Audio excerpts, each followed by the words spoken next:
It's a feng shui thing. Same as my chair. Thank you.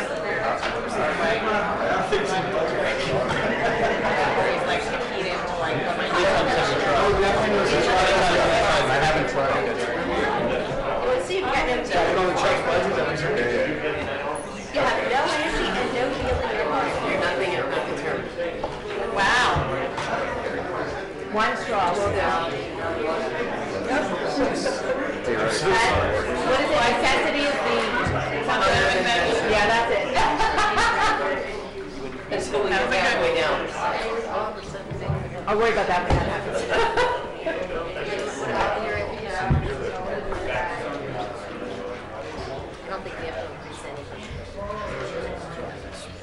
Okay, no problem.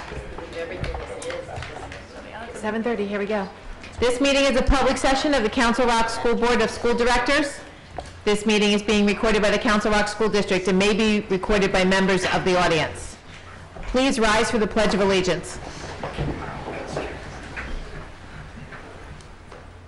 I pledge allegiance to the flag of the United States of America and to the republic for which it stands, one nation, under God, indivisible, with liberty and justice for all. Can I have a roll call, please? Mrs. Thomas? Here. Mr. Block? Here. Mr. Abramson? Here. Mrs. Brooks? Here. Mr. Violet? Here. Dr. Foster? Here. Mr. Grupp? Present.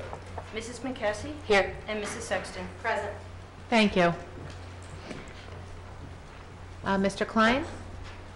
Good evening. Good evening. Mr. Funk here?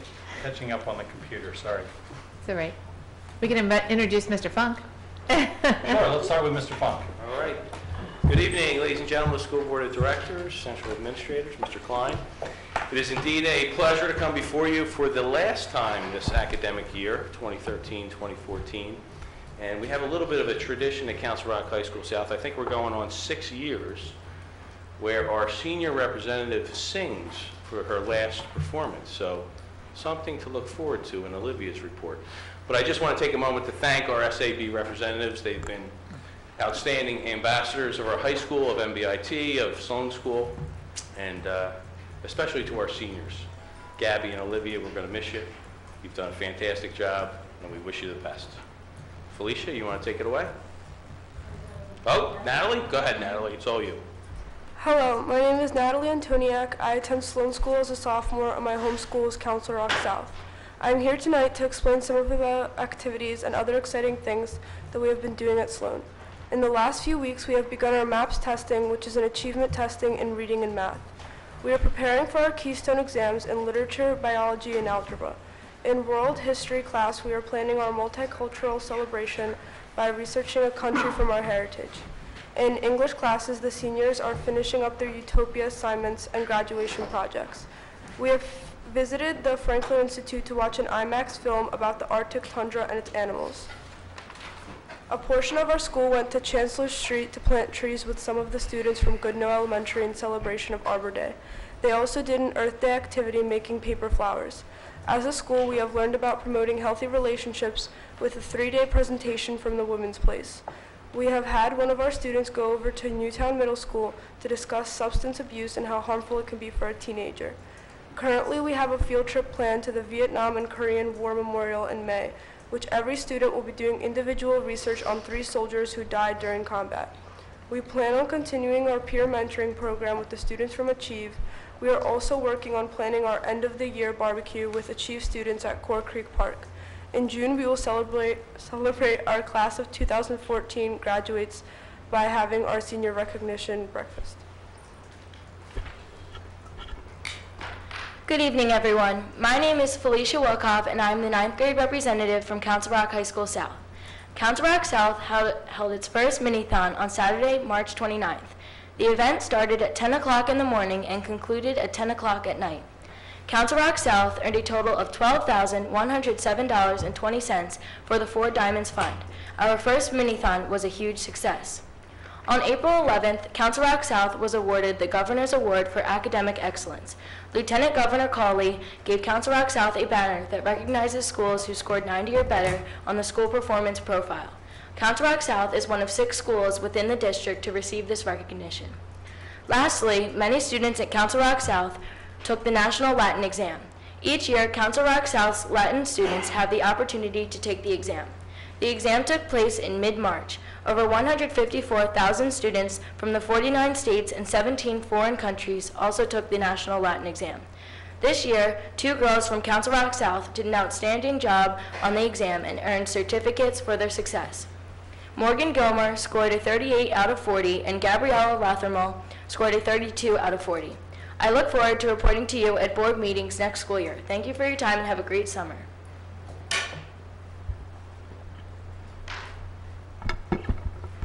Good evening, everyone. My name is Jack Wheatley, and I am the 10th grade representative for Council Rock South Student Advisory Board. They're back. It's Keystone exams time. These exams will test students on 3 core subjects: biology, literature, and Algebra 1. A student will take one of these exams if they are nearing the end of the selected course this school year. Biology testing will take place Thursday, May 15th, and Friday, May 16th. Literature testing will take place Monday, May 19th, and Tuesday, May 20th. And finally, Algebra 1 testing will take place Wednesday, May 21st, and Thursday, May 22nd. Non-testing students will arrive at school 2 hours and 45 minutes later than normal these days. In art news, this past Friday, April 25th, Saturday, April 26th, and Sunday, April 27th, the Council Rock District Art Show was held in South's Gymnasium. Dozens of artists of all ages from around the district displayed their artistic abilities at the show, with hundreds of spectators around the community coming to see their fabulous work. Now we move to news on the Future Business Leaders of America, or FBLA. 9 members of the club attended the PA FBLA State Leadership Conference in Hershey this past spring. Sophomore Phyllis Parkansky earned first place in the FBLA Creed and Code of Ethics Open Competitive event.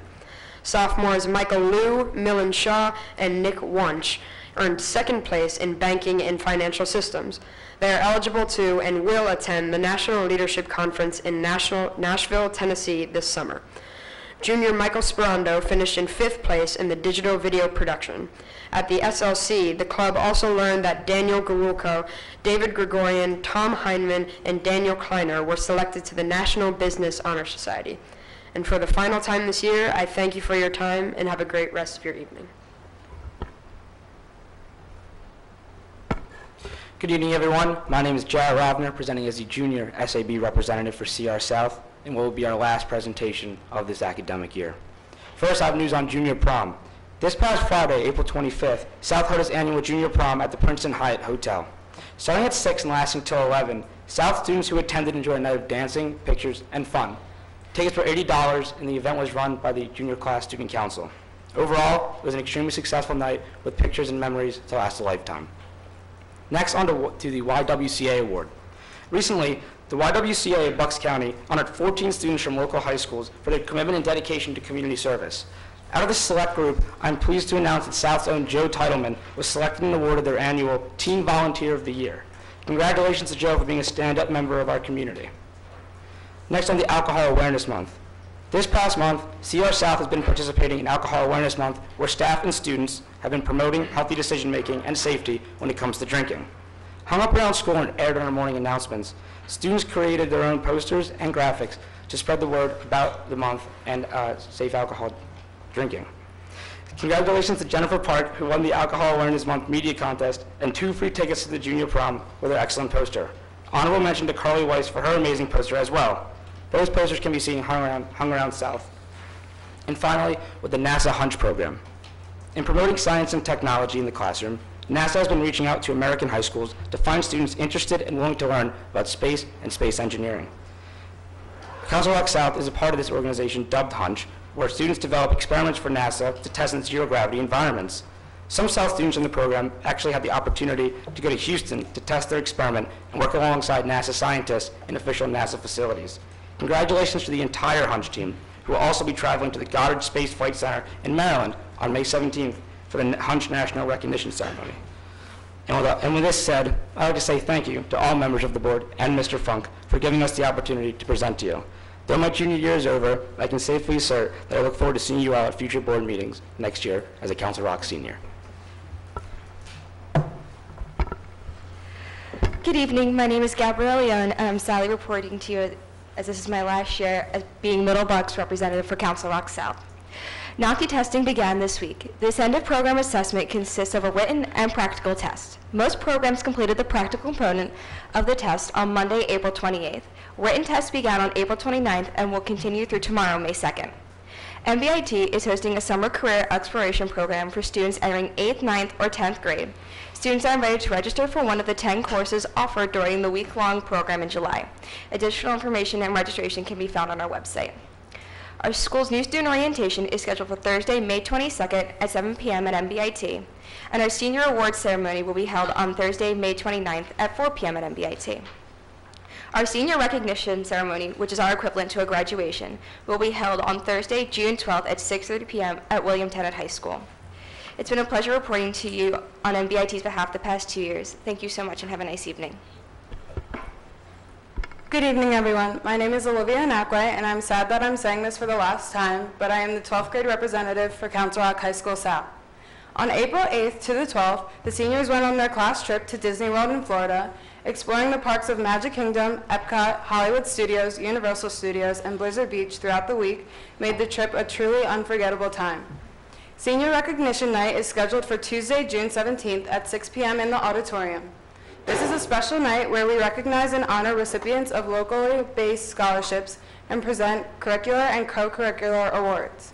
Seniors and their families will be notified by the end of May if they are going to be recognized that evening.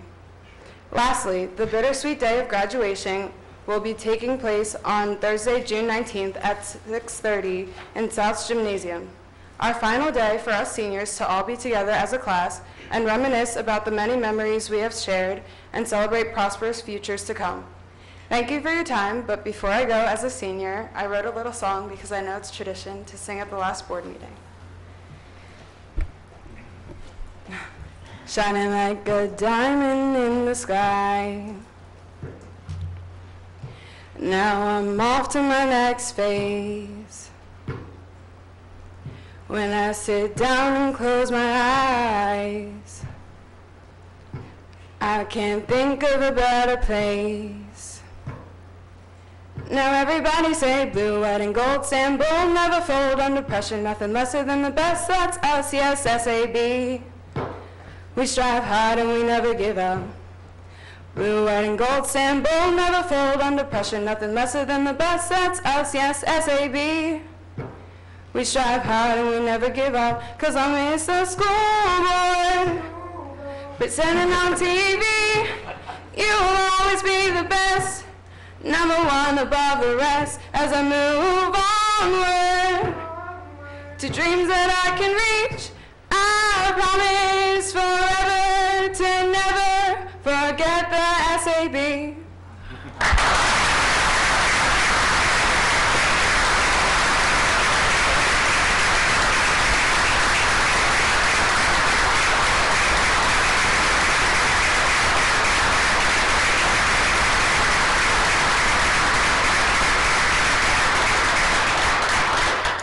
No, don't go yet. No.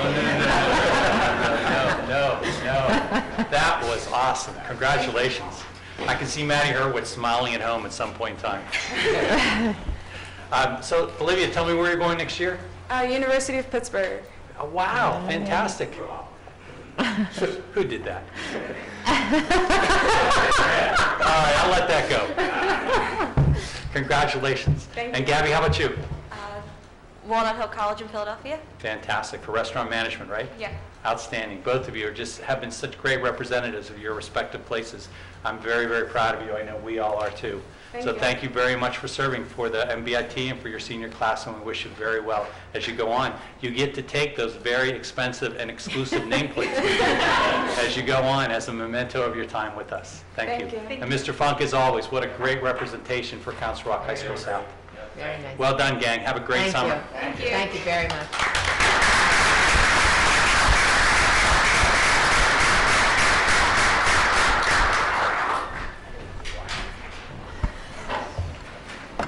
Hey, Jared. Yes. That's a tough act to follow for next year. I'll be with you. We'll work. We'll have a different representative next year.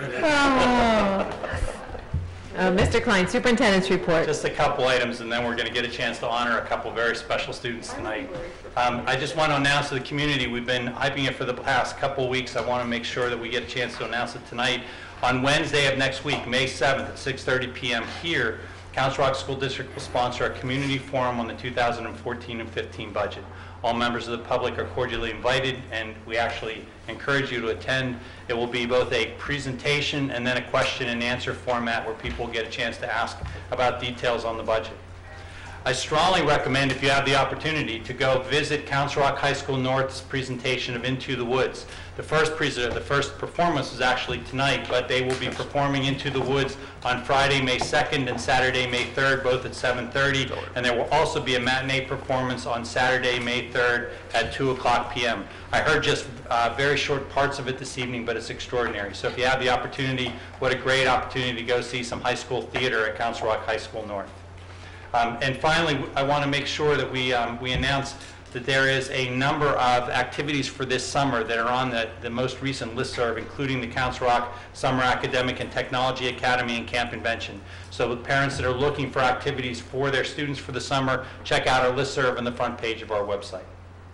So if I could ask Dr. Gross to come to the podium, and we're going to recognize two members of our community who were recently awarded, as they talked about today. They got a chance to plug Joe, but I'm going to also plug Jolie, and we're going to recognize two of our YWCA Volunteers of the Year. Dr. Gross, thank you. Yeah. Good evening, and thank you for allowing me to come here and stand before you this evening.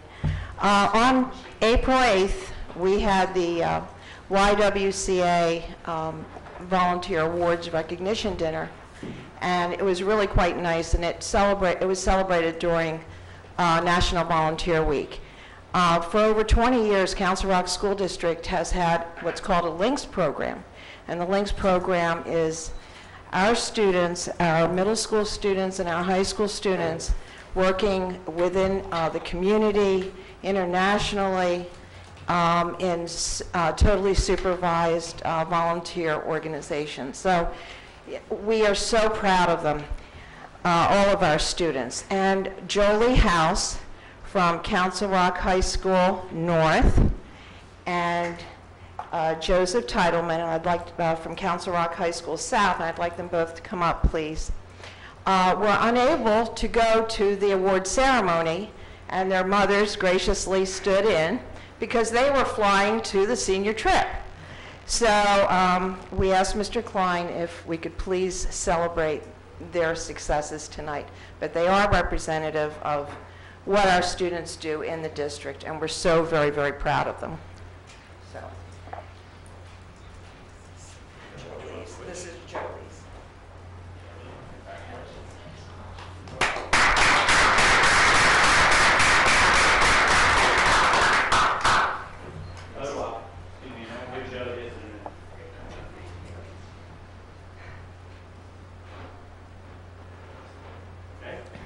And Joe, congratulations.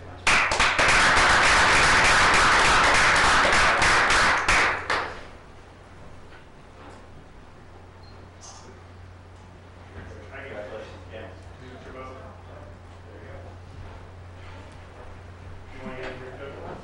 Mr. Klein? Really? You want me to ruin the picture? Absolutely.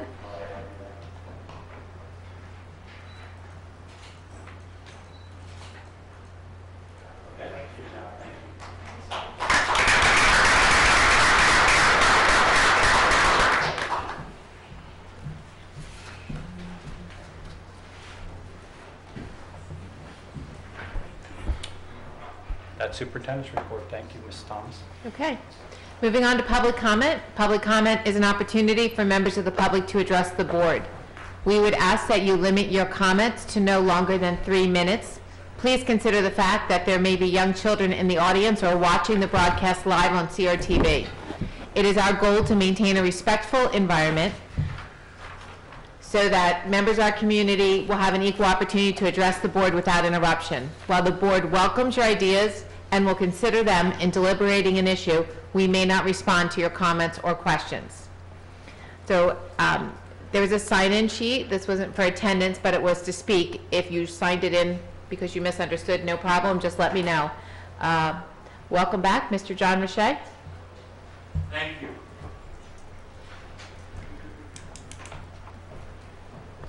Thank you for the welcome. I'm here for the budget that you're going to be considering. I do, as I have in the past, have some concerns with the budget and some of the implications it could have on taxpayers within the community, who, many of whom have still not gotten out of the depth of some of the recession that we've been going through. I am concerned with the fund balance, as I have been for a number of years. I continue to feel that the district holds more in the unassigned fund balance than is necessary. I'm reading that according to the budget document, that the goal of the district is to maintain the fund balance at no less than 5% of expenditures. Now, I've been here for many years, and I recall, and I don't have the policy in front of me, but I recall that the aim of the fund balance was to be no less than 4% of expenditures. And if it dropped below 4% of expenditures, then there will be additional revenues brought in to raise it again. If it went above 5%, then those revenues would go toward capital expenses. But I find it hard to have a policy that says our aim is to have a fund balance that's no less than 5% of expenditures, but if it goes 1 penny over 5%, we'll take that money and do something else with it. It can't be that sharp. So I'd urge you to look at whether you actually do need to aim for a fund balance that's close to 5%. I don't think you do.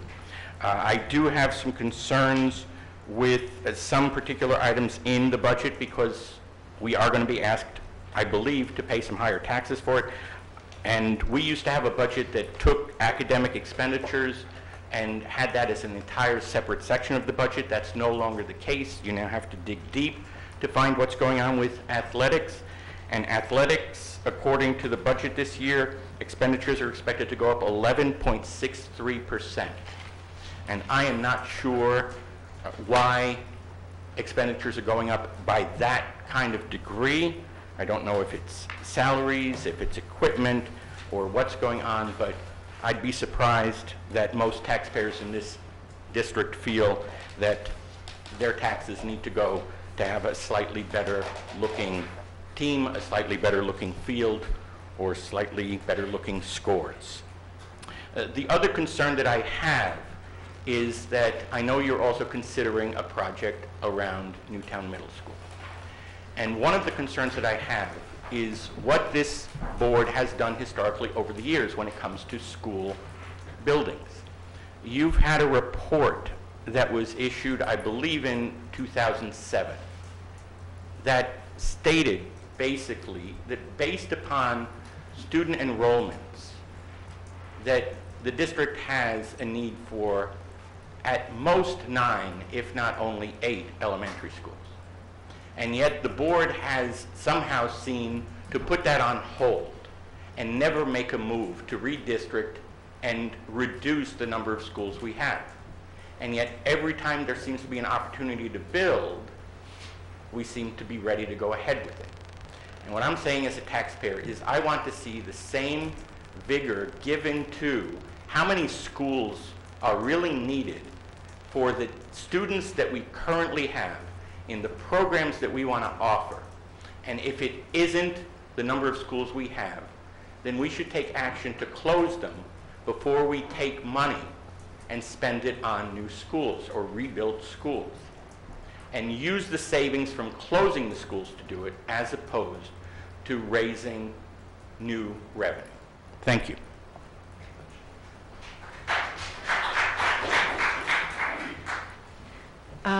When you come tonight, please state your name and your town. And that was Mr. Rocher from Wrightstown. No, that's all right. I didn't say it. Thank you. Susan Boynkin? I think I mispronounced your last name. I apologize. I'm sorry. Good evening. My name is Susan Boken. I'm from Churchville. I've been here before to discuss my concerns about the Common Core, and since I've been here last time, I've had an opportunity to speak to more parents in the district about those concerns, and what I found is that there are more parents out there who are concerned, and there are some that didn't realize that Common Core was actually implemented in Council Rock, not realizing that Pennsylvania is a Common Core state and that our standards from the state are Common Core standards. They felt like it was snuck in. They feel like they didn't get enough information about that when it happened, and I tend to agree with that. I know that we say that they're standards, they're not the curriculum, but when the textbooks have to be Common Core aligned and when the tests are aligned to those standards, that will drive the curriculum. And parents have also expressed to me that there's been confusion about the math that they've seen coming home, especially in the younger grades. I have a first grader, and these are just 3 topics that I picked off the top of the pile before I left the house. This is thinking addition to 8 to subtract, making 10 to add 9. All year they were enforcing, building on using tens, and then this came home. Another way to make 37 is 1, 10, and 27 ones. So then there was confusion about that we're using tens, and now we have 27 ones, which I thought once we got past 9, it became 10. There are just a few examples that I brought with me tonight. The other concern was that there's no research behind these new standards, which would indicate that they are developmentally appropriate or that they will lead to academic success. One of the major funders behind Common Core is Bill Gates, and a quote that he had said was that it would be great if our education stuff works, but we won't know for 10 years. So it looks like our children are the Common Core guinea pigs that won't get those 10 years back if it's determined at that point in time that this isn't working. And with my background in nursing, and I'm currently in the pharmaceutical industry, it baffles me that we would implement something so broadly with no research behind it to say that we're going in the right direction. Another topic I just wanted to touch on quickly was that parents had spoken before and expressed concern over the amount of PSSA test prep that had taken place this year. And another thing that I grabbed on the way out the door was there were 4 books that my 6th grader was given this year, 2 for math, 2 for ELA, that were PSSA prep books that I'm assuming that since it wasn't teacher, the teacher didn't create it, then it must have been district purchase. So there was a lot of time spent on these books in class, and homework was assigned in these books as well, which is a reason why I had chosen to opt my son out of the PSSAs this year.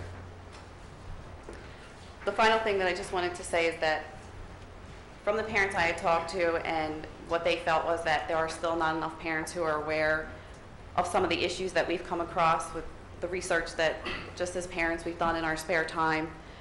Just to urge anyone who just has questions, might want to know more, you can get in touch with our group. Our email address is nocrcore@gmail.com. That's nocrcore@gmail.com. Thank you.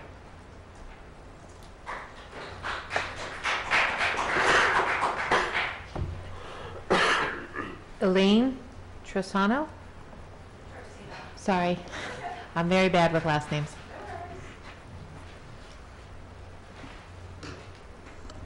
Good evening. My name's Elaine Trosino, and I'm here as a concerned parent and would like to voice my apprehension regarding the implementation of the Pennsylvania Common Core standards in the Council Rock School District. Common Core standards have never been tested. There is no evidence indicating any improvement in the academic performance under these standards. In fact, standards are lower in higher performing districts and states. In 2013, Council Rock North was ranked 11th in the state. Council Rock South was ranked 20th in the state.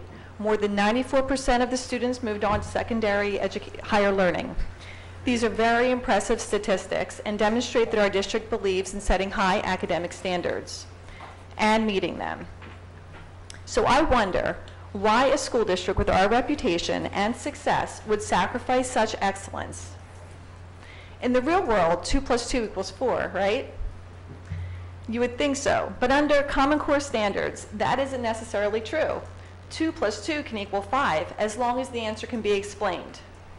Now, every day, math plays a role in our lives, whether we're at the supermarket, we're trying to figure out a discount, or balancing our checkbook, or in your case, you're trying to establish and balance a multi-million-dollar budget for our district. Isn't it our obligation to authentically prepare our youth for their future?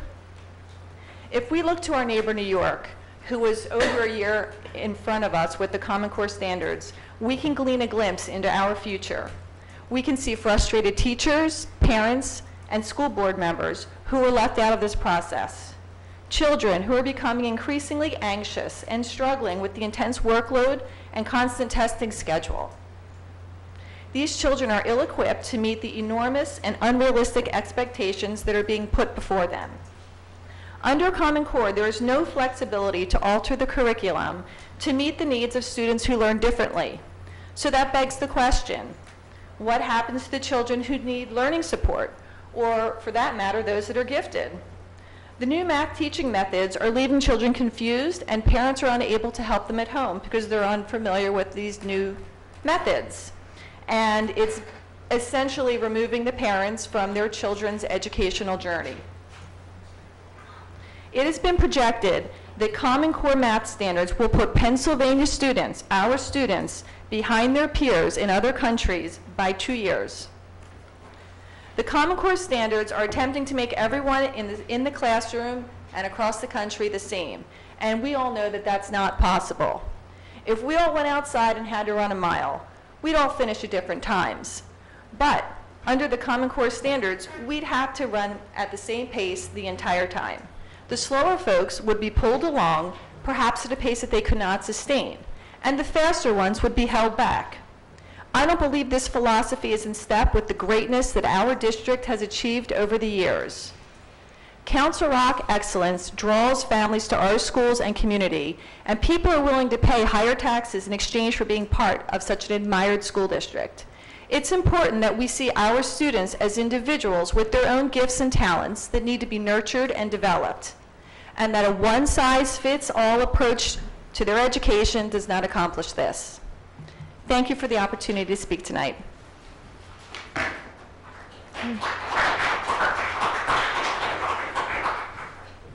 Rich Krollman.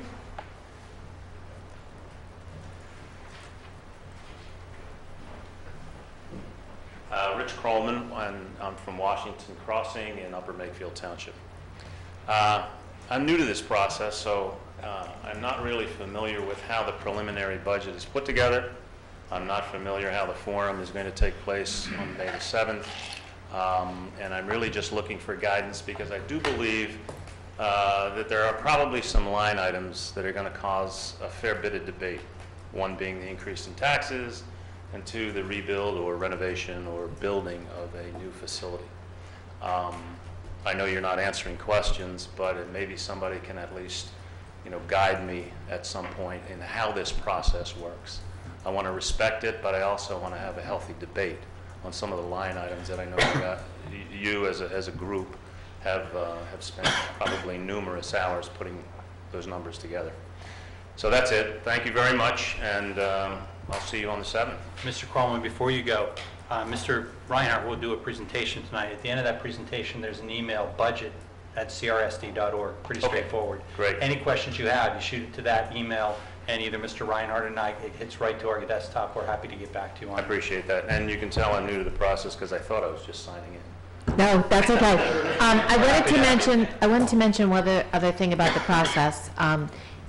We are required by law to pass certain things, even though they're not the final budget. Right. We did one back in January. We will have to do one tonight. At that point, the budget becomes ours as school directors. So you'll hear us, others of us make comments about that, etc.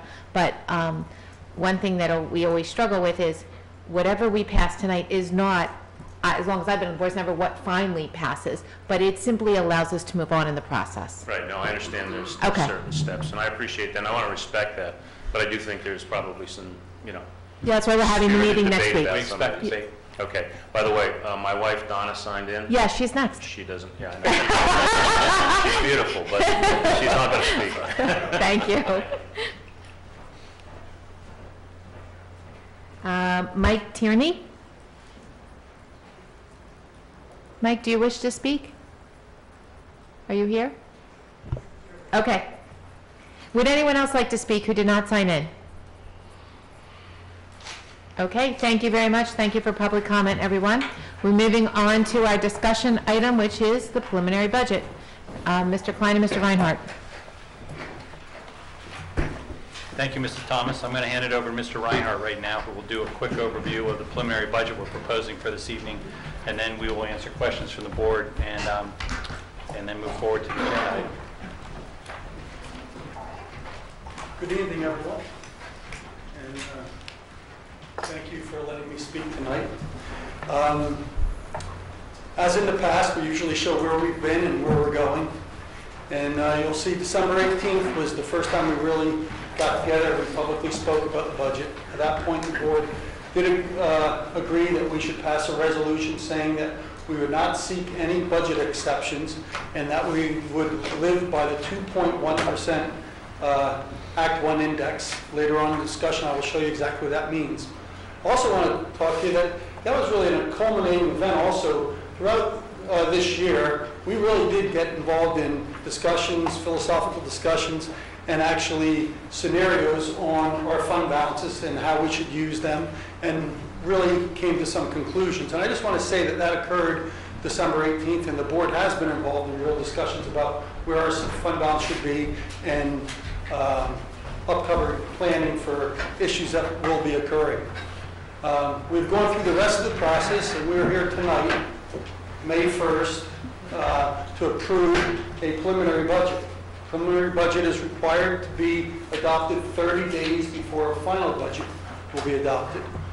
You have a budget document in front of you that we use quite a bit because it has a lot of narrative about programs and such. The budget you're really approving tonight is the 2028. It's the PDE 2028, and that's what's the formal budget. So we'll discuss that as we go on to the agenda item. And the next presentation will be May 7th, which is the budget forum, and I look forward to presenting that along with the rest of the administrative staff. And then June 5th, we're hoping to pass the final budget. Very simply, and if you go to the budget that's on the website, and the new budget will be on the website tomorrow morning, you will see that there are revenues of $209 million, estimated expenditures of $214 million, and a shortfall, if you will, or use of fund balance of $5 million. These calculations are based on no tax increase. Okay? Act 1 limit that we always talk about is really just what we're limited to increasing taxes by. So all that is saying is that our current millage rate is 114.2 mils. The Act 1 index says we can increase that by 2.1%.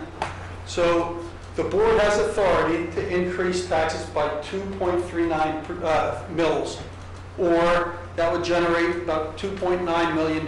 So that's where your authority ends because we passed the resolution. What changed in this year's budget? This is comparing the current year budget, the preliminary budget numbers, and what is the variance, both for revenues and expenditures. And again, the revenues do not include any tax increase. That's all based on the current tax rate that we have.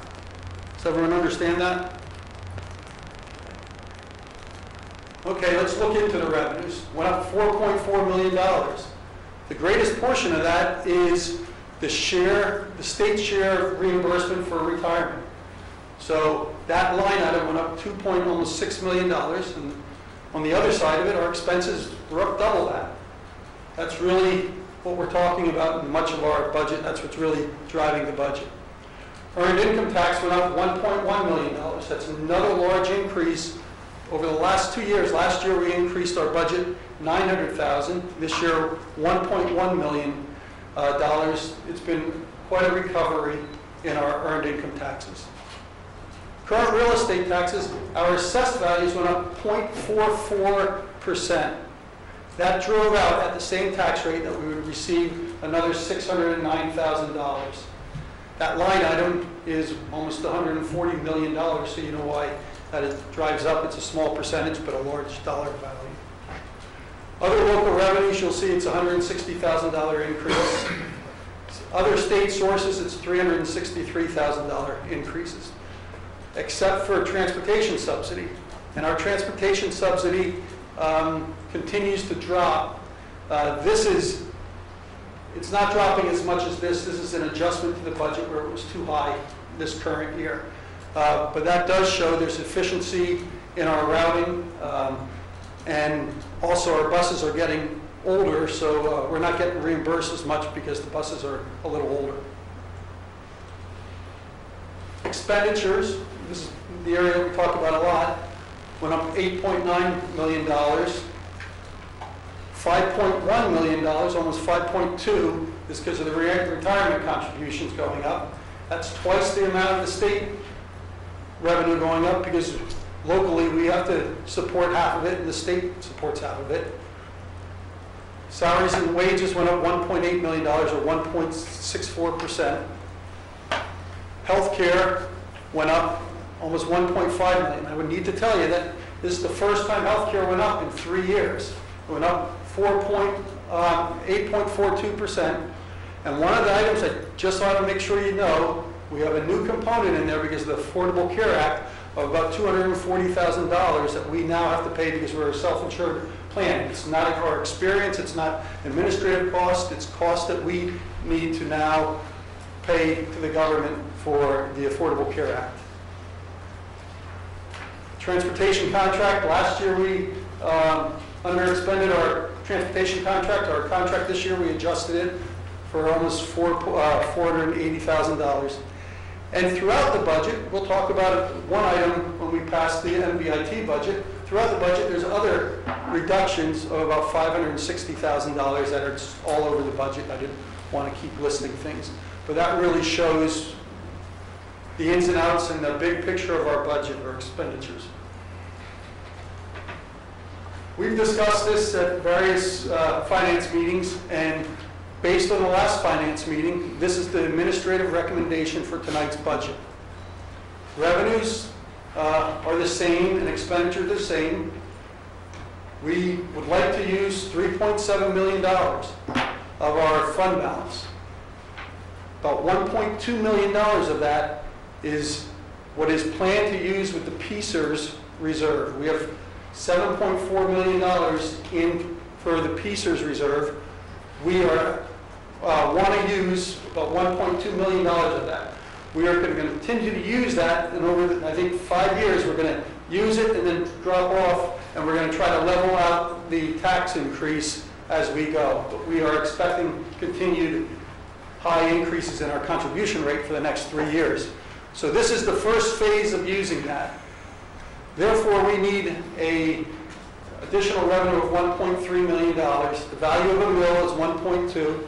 So the expected tax increases would be 1.07 mils. That is 0.94% tax increase. And if you look at it, our median homestead property is about $38,000. So this would be an average increase of $40.66. That is the administrative recommendation for tonight. If you have any questions or comments that you want to pose to Mr. Klein and I, we will get that, and we'll try to get back to you within 24 hours of any of your questions. Or if they're very detailed questions, we may incorporate it into a presentation next Tuesday night. Any questions by the board? I do have supplemental information if anyone has questions that I'm prepared to show also, but I don't want to bore you with things that you might not ask me. So I'm going to stand here until you decide that I should sit down. Okay, thank you, Mr. I Reinhardt. have a question.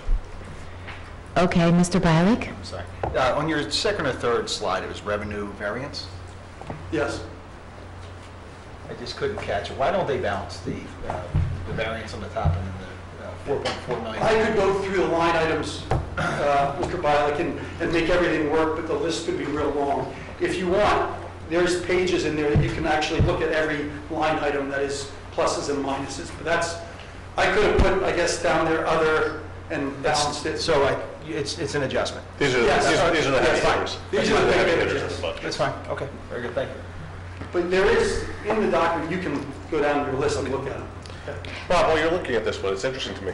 You know, the mention was that the buses are older and we're getting less reimbursement. We don't own the buses. We have a contract for that.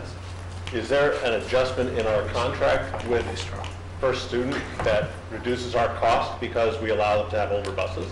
Our average fleet has to be 10 years and no more than 10 years. It's either that or 5 years. And it might be, you can't be long older than 10, and it might be 5 years. So if our fleet was at 4 years and now it's getting closer to 5 years, that becomes an issue. I will tell you, one of the big things we're doing next year is we're rebidding the contracts out again. So we're coming to the end of the contract. And that's another one of the things that Dr. Foster has learned, that we have these big things coming up, that's another one that we're going to have to deal with. Bob, we heard a couple times tonight about the Newtown Middle School project and the proposal to do a renovation there, which is still in very preliminary phases. But that cost is different than what we're looking at the general fund. And we spent a lot of time in Finance Committee. But will you just touch on that about the proposal for a capital expenditure and why it's different than the general fund? Yes. When we talk about the budget, we're talking about the general fund budget. The general fund budget does not support specific capital expenditures such as that.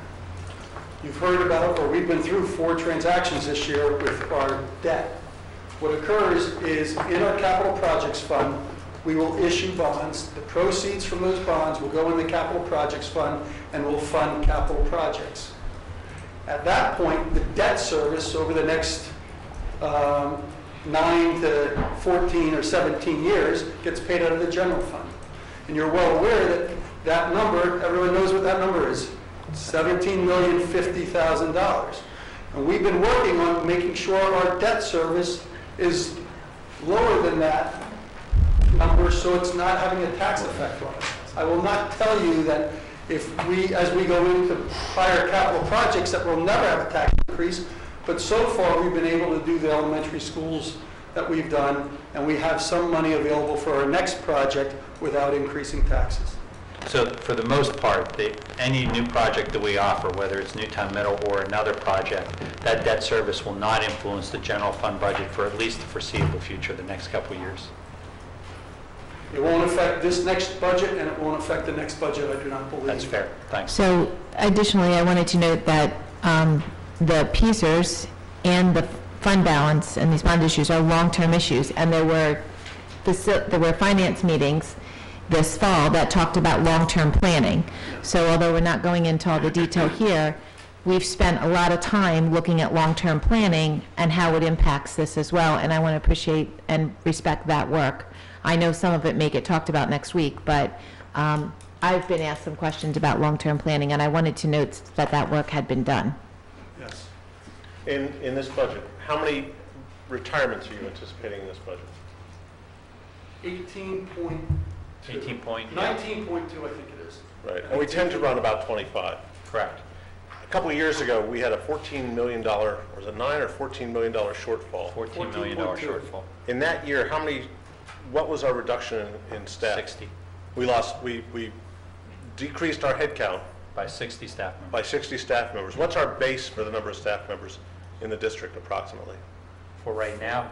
1460. See, the problem is, it depends on how you ask me that question. I'm asking FTEs, full-time equivalents. So total number of staff, clerical, teachers, support, total.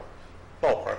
Yeah, but I'm saying full-time Roughly equivalents. 1,400 per total staff. So I'm not talking about how many names. I'm talking about 5.2 FTEs is one, right? Right. One FTE. So I don't want to count names, I want to count Right. FTEs, full-time equivalents. So you're saying, Full-time equivalents, I think it might be like just over 1,460. okay, so we lost, well, we displaced a couple years ago 60, and we're anticipating that we'll have 25 retirements this year. And we're reducing But by retirement positions does- this year, aren't we? Retirement, want to be clear, doesn't displace. A retirement, usually we replace, but in this year's budget, we're talking about 5 additional staff reductions. Last year's budget was somewhere in the neighborhood of 10. So in every year since then, we've not held the line. We've continued to go down a little bit in our staffing. The only thing we did do is take a program over from the IU that wasn't our staff before. Right. So Right, that's that gonna was- skew things. It does, but we do Contract. that, let us be clear why we do that. We do that because there is a net bottom line reduction in our expense. The other thing which I wanted to be clear about, we talk about PSERS a lot. PSERS stands for what? Pennsylvania School Employees Retirement System. Okay, it is a state-administered program. It is not within the domain of the district. The district doesn't hold, once money is released to pay for that, it's out of the school district's control. So for those people who followed in the news a couple years ago, when that's a state-administered program, and when that took a hit with the reduction in 2008 in the stock market, that's what started us down the path where it has incrementally every year moved up until it will, within the next 3 years or 4 years, be 30%, that for every dollar we spend 30. on someone in that plan, an educator or a support staff person, I believe they're in that same retirement plan, there will be another 30 cents put aside for their retirement. Okay? It's not within the option of the school district. Okay? And I'm trying to think, any other questions that come to me from the community? Any other board members would like to speak? Yeah, sure. So, Dr. Foster? yeah, thanks. So again, back to PSERS, that's a $2.6 million increase this year. And in our long-term planning last fall that Mrs. Thomas spoke to, we were mapping out how do we avoid hitting the taxpayers with the full... Speak into the mic. How do People we in the audience avoid can't hear hitting you. the taxpayers with the full freight of that PSERS increase? And so last fall, we talked... What's that? Speak into the mic. It's right here in front of me. It may not be a good mic. So our our pension contribution went up by $2.6 million this year. We knew that was going to happen. We knew that was going to happen 3 years ago. Dr. Foster, I'm sorry, can I just interrupt for 1 second? Yeah. The PSERS increase is $5 million, it's No, actually 5.1. Our contribution. I just want to be clear about that, because when we showed on the expenditures, we show it as a $5 million expenditure offset by a $2.6 million. That's right. Just Yeah. a clarification. But the taxpayers, It's a net 2.6 for us. if we didn't do anything, if we just passed along this local share of the pension directly to the taxpayers, that would be a $2.6 million hit. Correct. So And we couldn't do that. it would be at our Act 1 limit. So we discussed how do we avoid, and next year it's going to be the same level of increase. And so last fall we talked about what do we do to avoid hitting everyone with this level of increase year after year after year. And so we had this fund balance that we're applying. And if you look at the tax increase that's being proposed, aside from the fact that we've had increases in our healthcare costs and fuel costs, electricity, all of this stuff, this increase just pays for half of the state mandated increase to the pension fund that we're doing, right? It's about half. So it's $1.3 million. Right, and so, and I mean, there is a question of sustainability, but this shows some prior years, and it compares what the PSERS, that's shown in blue, and that's an increase that budget year that the state placed upon us and our taxpayers, and then what we got from additional real estate taxes. And you can see what's proposed on the far right. It covers half of it. Last year, it didn't cover the full amount. And if you net it out over the past 4 years, it's $2 million short. So we've been taking pains in our budget, in my opinion, to not even cover this one increase in our budget, much less all the other increases that are there. So I wish we could do something about the pension, but we can't. This amount here, the height of the blue above the red, is really more use of fund balance this year to start drawing that down. Right. So that's, and Mr. Grupp talked about it, I mean, we've been talking about it for a long time. It is a big issue. It's our major driver in tax increases. But we're trying to be fiscally conservative, extremely conservative. We're not even raising taxes to fully cover the pension or fully cover the rate of inflation, which is about 2% a year. So I wanted to say that about the pension. But then also another small item, and it's literally a small item, the per capita tax is still in this proposed budget. It represents 0.2% of our budget. If we were to walk away from the per capita tax and use fund balance to do that, it would add 12% to the amount of fund balance that we're already using for the pension. So it's really, and I would favor a budget where we just walk away from per capita because it's so small. 3.7 to another $450,000. That's right. So it's another 12%. So that's all I wanted to say. Well, that, just so we're clear, to use that fund balance to fund that reduction of per capita means that same shortfall, that $450,000 shortfall, would need to be made up next year, either from fund balance, further depleting fund balance quickly. As you said, we met and talked about a rational plan to use fund balance to minimize tax increase. So it would be a use of one-time, what we often have said was one-time money, because it's money that exists, but once you use it, it doesn't come back in. The expense or that number, that value, would be a recurring value unless you organically changed and eliminated that expense somehow.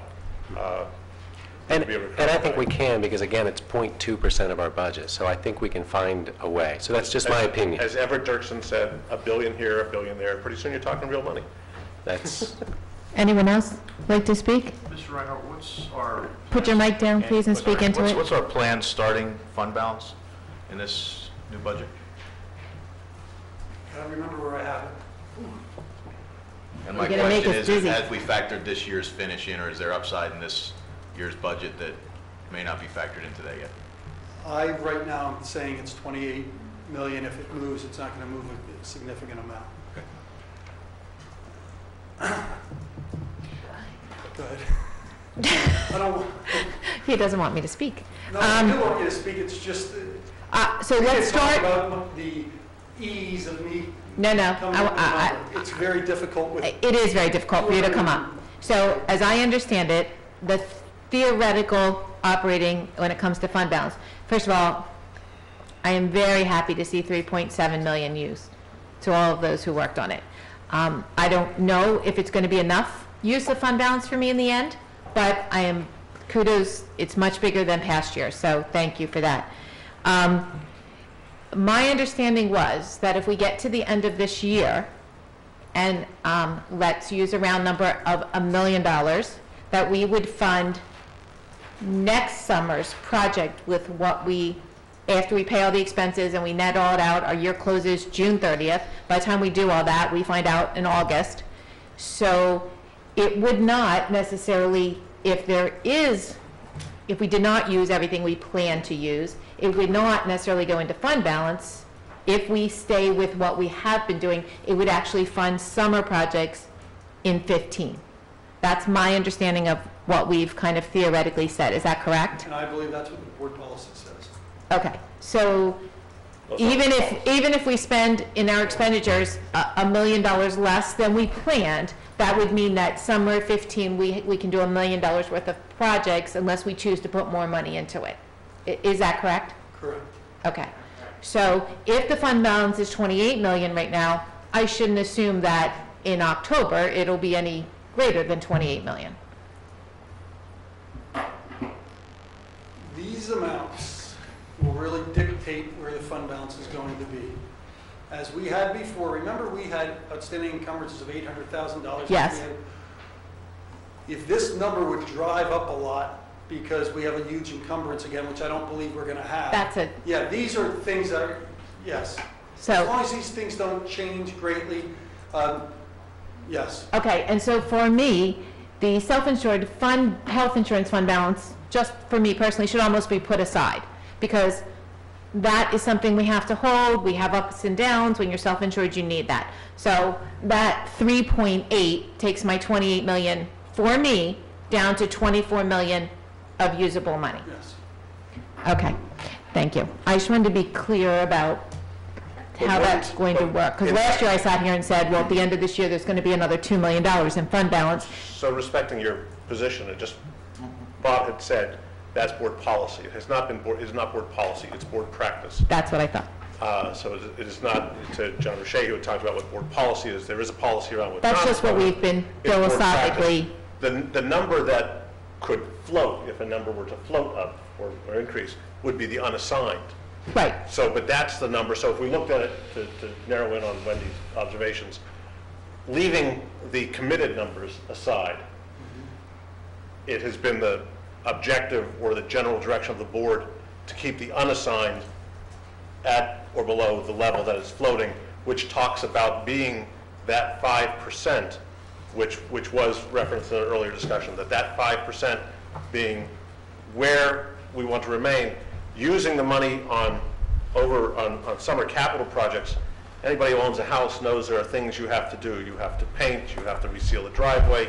Those are the type of, I simplify it, but they're a little more glamorous than that, but those are the types of projects we're talking about.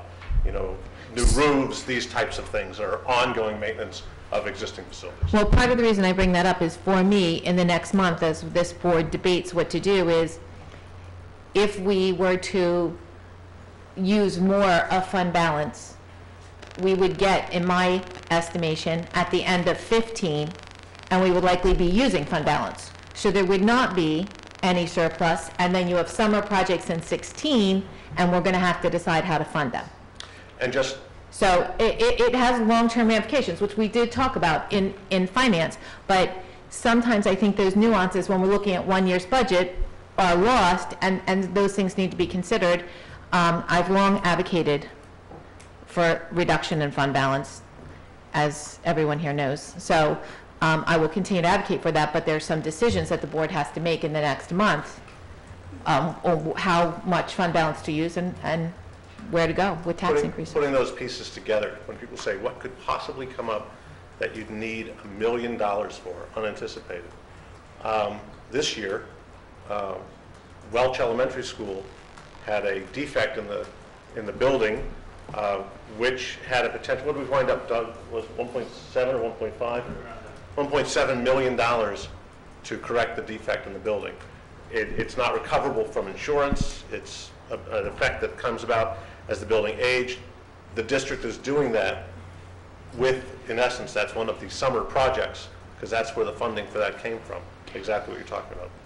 Yeah, and I don't know that tonight we're going to have extended. We have next week to hear the budget forum and listen again to the public and go on. I'm sure we'll talk about the table again.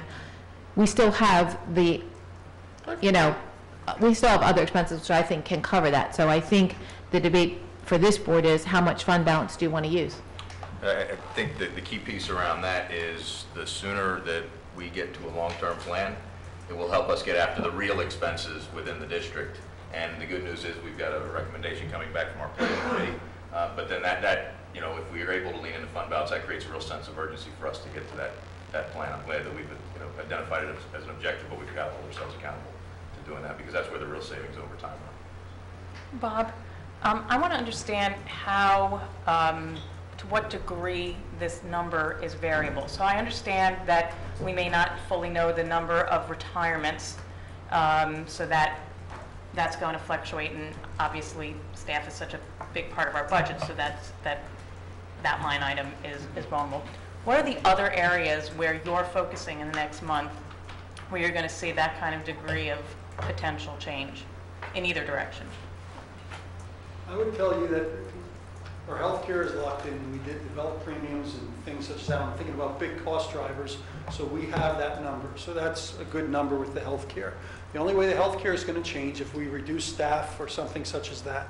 So as we reduce staff, there's less premium going in and less people that we're covering. Retirements are another area that is pretty movable.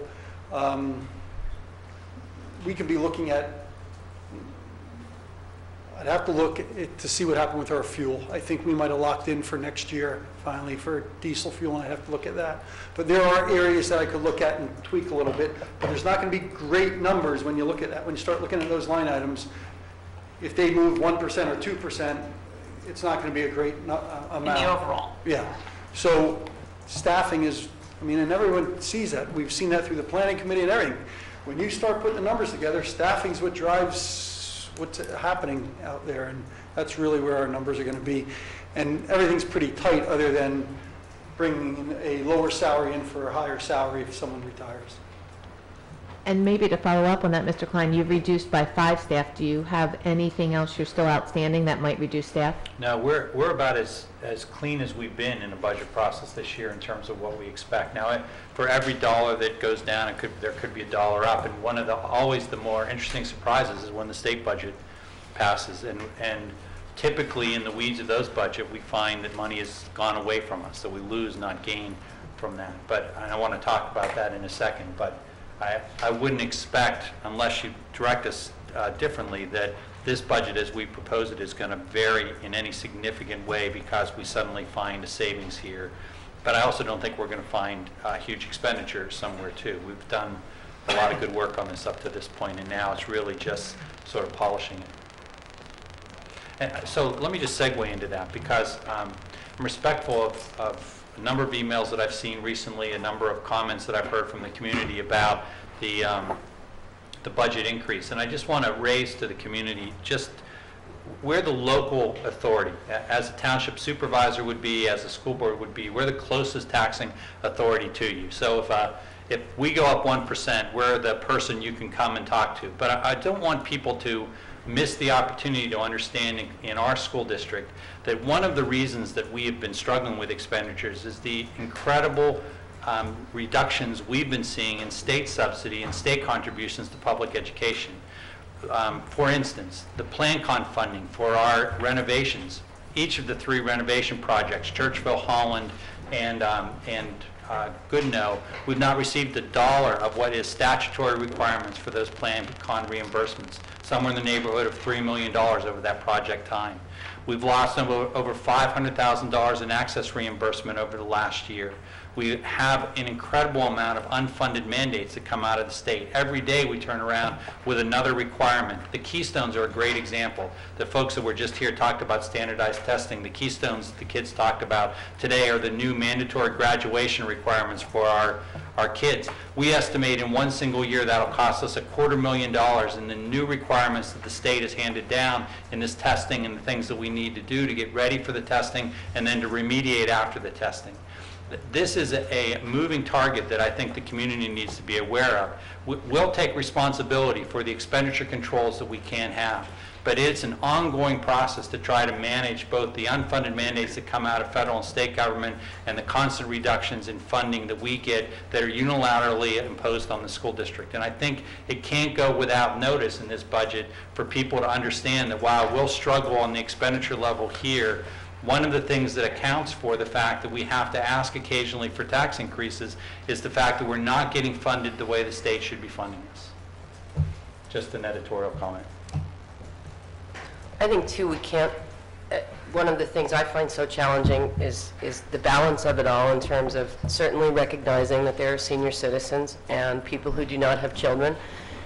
And I hear and understand and have read the emails and the communications about no more tax increases, and yet, perhaps because I have kids still in the schools, I hear from a great number of people who are saying they already feel that we are short-staffed or overstretching our staff as a result of all the cuts and items that were reduced several years ago. So it's a juggling act. There are parents in our music and arts program who believe that, you know, we're getting to a dangerous place where we're starting to alter our program. So it is not, for me, that I don't hear everything that everybody is saying.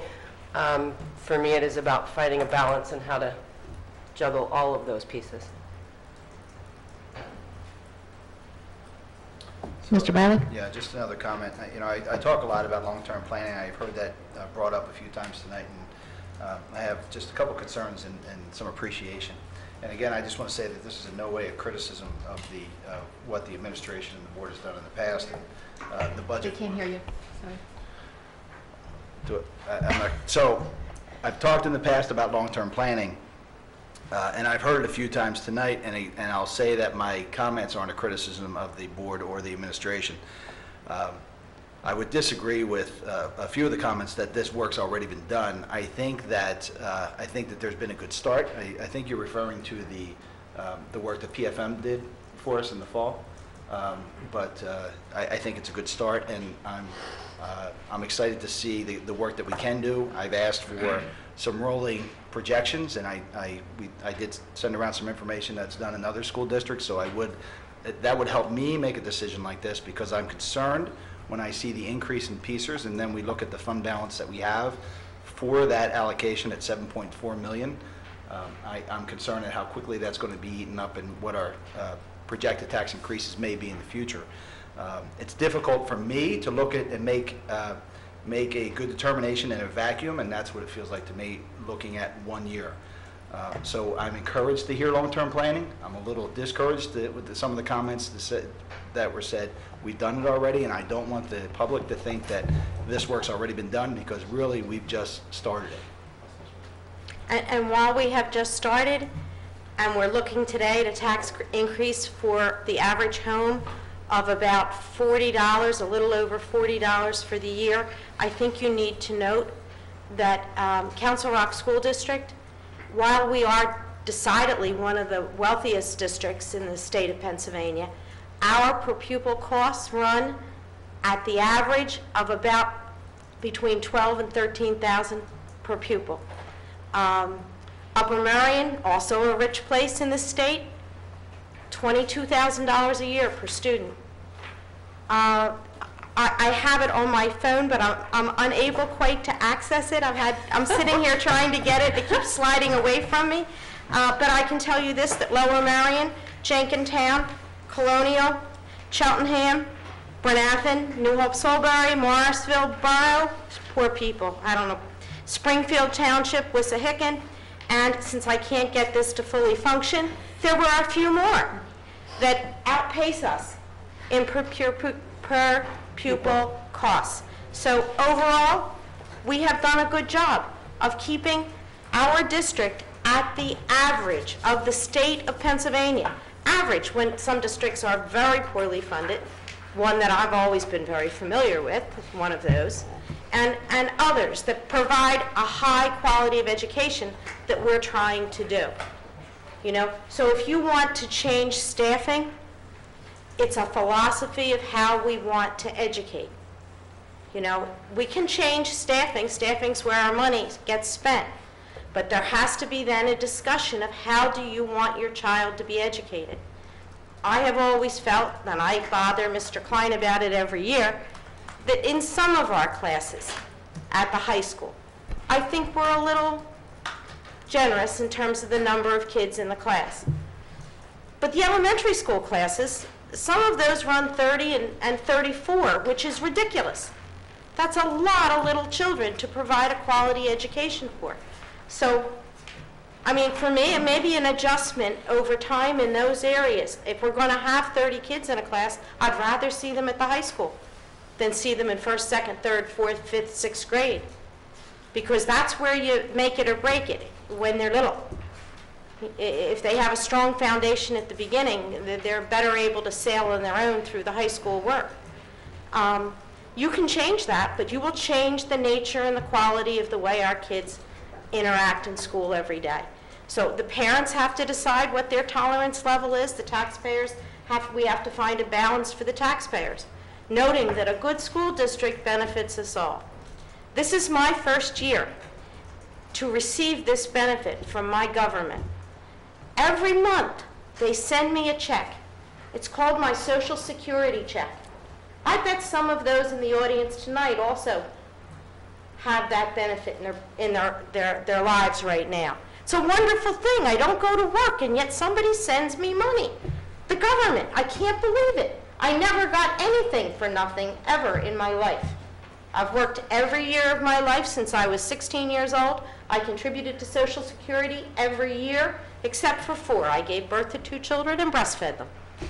More detail. Got them all, more information than you might have needed, but I didn't waste my time. I'll say good for you, Beth. Yep, I didn't waste my time. But what I'm going to say to you is this: we all have responsibilities.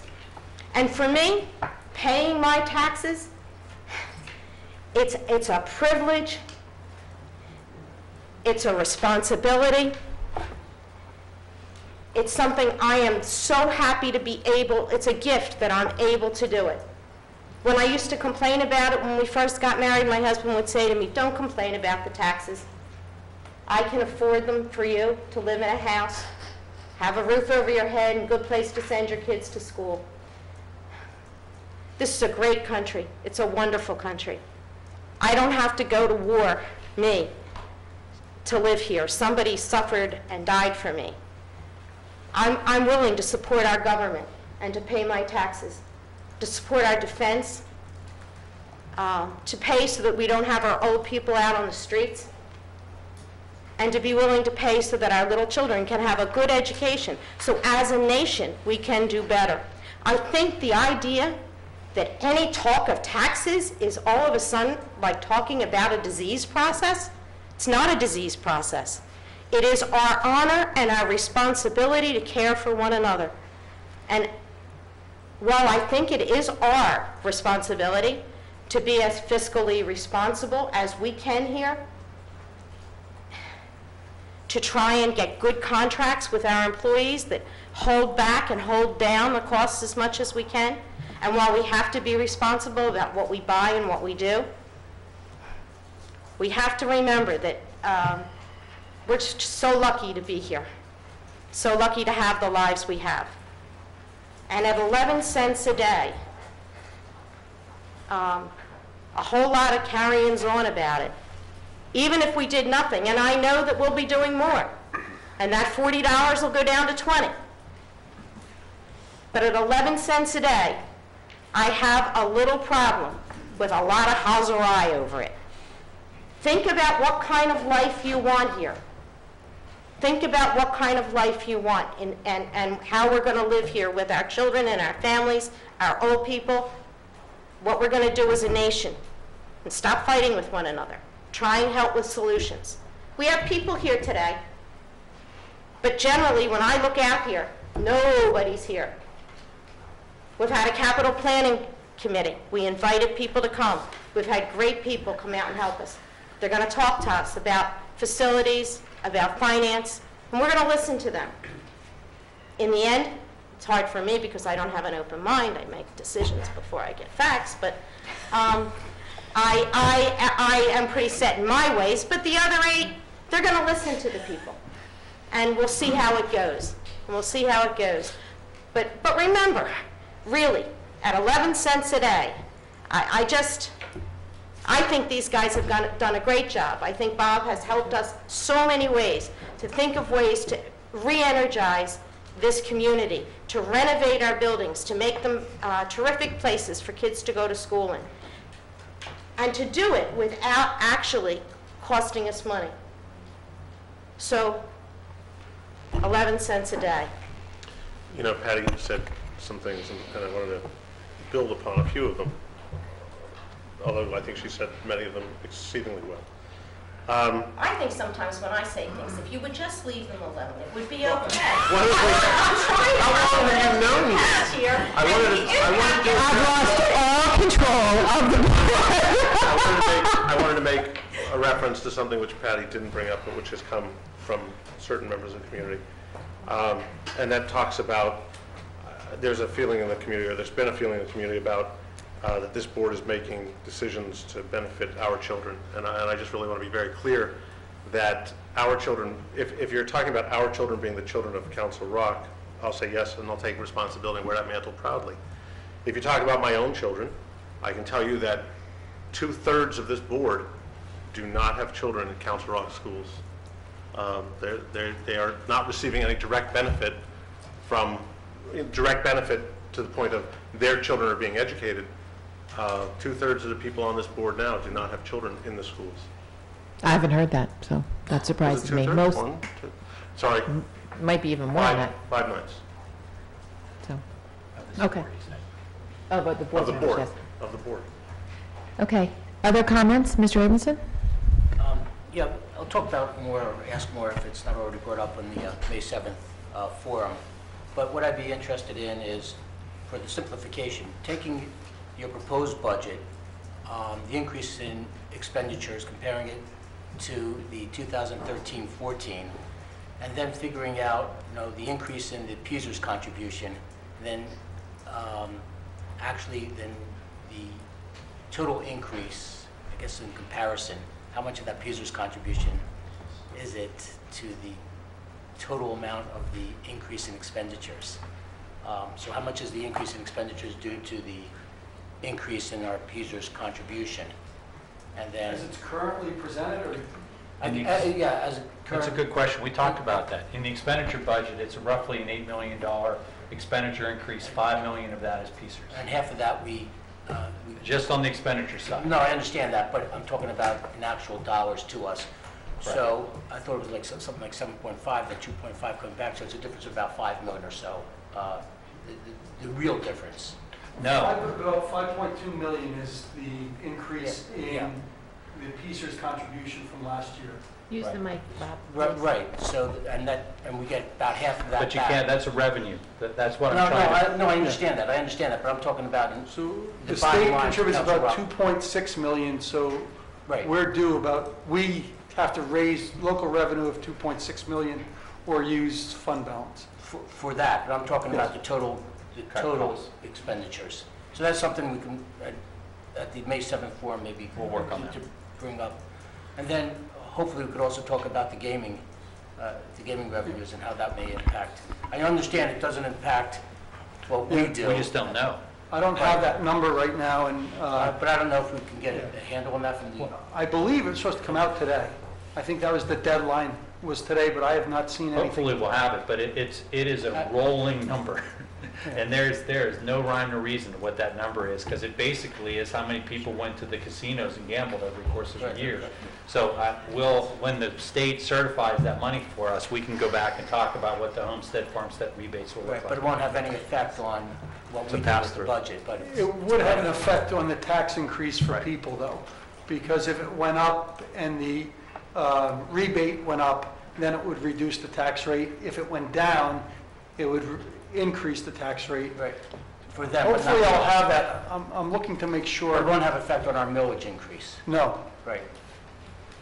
So also, unfortunately, I won't be able to attend next week for the budget session. I'll be traveling on business, but I would be curious to ask the question and find out probably in the next finance committee meeting. There's going to be discussion about use of fund balance, I would imagine. If we didn't do that, I wouldn't mind seeing what the scenario would look like with no cost increase, what types of things would be on the table so we could make a good educated decision about those. I mean, it's arbitrary. I can estimate for you where you could find savings, but most of it's going to be in people and staffing, and we haven't, we've cut down 5. If we cut more, we're going to end up affecting the kinds of things that we just talked about, class sizes, things like that. It's part of it's philosophical for us too, and if you said, and 5 members said 0, Bob and I would make 0 work, but we'll continue to say publicly, making that effort to do a little bit of revenue against what we know these ongoing PSERS is just philosophically and practically a smart idea. If the board says, 5 members say go 0, we'll show you what that scenario looks like to cut another $1.3 to $1.5 million from the budget. But again, you'll hear from Bob and I over and over again that it's the right thing to do to raise a little bit of revenue to keep that offset going, to guard against some of the things Mr. Bialik talked about, gobbling up that fund balance too quickly. But I mean, we can postulate what that would look like. We've talked about this before, but I don't think there's anything wrong with that exercise. just to take a look at what that starting point is. You've heard it from a few board members, and I don't know why we need 5 just to have that information in front of us. And I don't want to be disrespectful about that. I'm saying if you tell me to do a 0% budget, I mean to present on June 5th a 0% budget, 5 board members should tell me that before I go to the exercise. If you want to just talk about the postulate of what it looks like to go 0, Bob and I can do that, but again, it's not the practical exercise we can do. It's in effect, it's 1.3 million is about 13 more staff members out of the budget, in theory. But we could cut from other things. You could take 200, I mean, you could do it in a lot of different ways, and you'd see the hurt. Cut a little bit out of Matt's technology budget, and we'd forego 200 more computers. So those are the things that you'd be looking at. I'm just saying to you, while I'm willing to do that, it's not, it is more about the philosophical, practical approach of making sure that you offset this piece, because those deducts in expenditures aren't necessarily ongoing deducts. If you deduct 200 computers this year, somewhere along the line you got to buy 200 more computers next year. You disadvantage kids somewhere along the line. So I'm saying the revenue increase becomes more of a stability against this PIECERS thing, and it's just PIECERS that's killing us on this. It's just that ongoing increase of $5 million expenditure, $2.5 million of real over the next 3 years that's doing this. In 3 years, if you say, let's start with a 0% budget, now I take away some of my objections about trying to backfill that thing. I think it's the right thing to do practically to make sure this budget works in 3 years and that we're not out of fund balance and in a difficult hole that way. But I can give you, I've got a lot of different scenarios that would get you down to that 0. None of those would be my recommendation. But I don't think it's a bad thing to explore that and articulate that more for the community and for us, because that's, I mean, it was said, the way you just said it was actually in a different way than I've heard it before. Because a lot of people come up to me and say, oh, come on, it's a $215 million budget. You just can't cut a little bit. And, you know, when you consider that only, 5% of the budget is actually discretionary, and understand that getting to a point where, there's real property tax reform means, as Patty said, a dramatic change in how we deliver things. So, while the community expects music and art and athletics and transportation, the reality is to get to some of the cuts or a more moderated budget that some people in the community want means you have to take that away, because there's really very little wiggle room. So it doesn't hurt to say, look at this difference between our revenues and expenditures. Look what this tax increase represents and what we would sacrifice if we didn't have that. That, I think, could help be a better sell. Tax reform is something that has to come from the state. And it already came in the form of Act 1 that caps the amount school districts can raise taxes each year. Now, everybody's got a different opinion on a cap. I mean, I'm sure some people would cap it at 0, and some people might want to cap it at 4% or 5%. When I first came on this board, it was not unusual 10 years ago for our yearly increase in maybe those first 3 or 4 years that I was on the board to be in the area of 4%. We didn't choke over that. We choked at 8, we choked at 7, but 4 seemed okay. Today, that seems outrageous. All right, today it's outrageous. But, tax reform has come. We're only allowed to go so far. I would like to see it more. They promised us that those casinos were going to dump monies into the schools, but did that happen?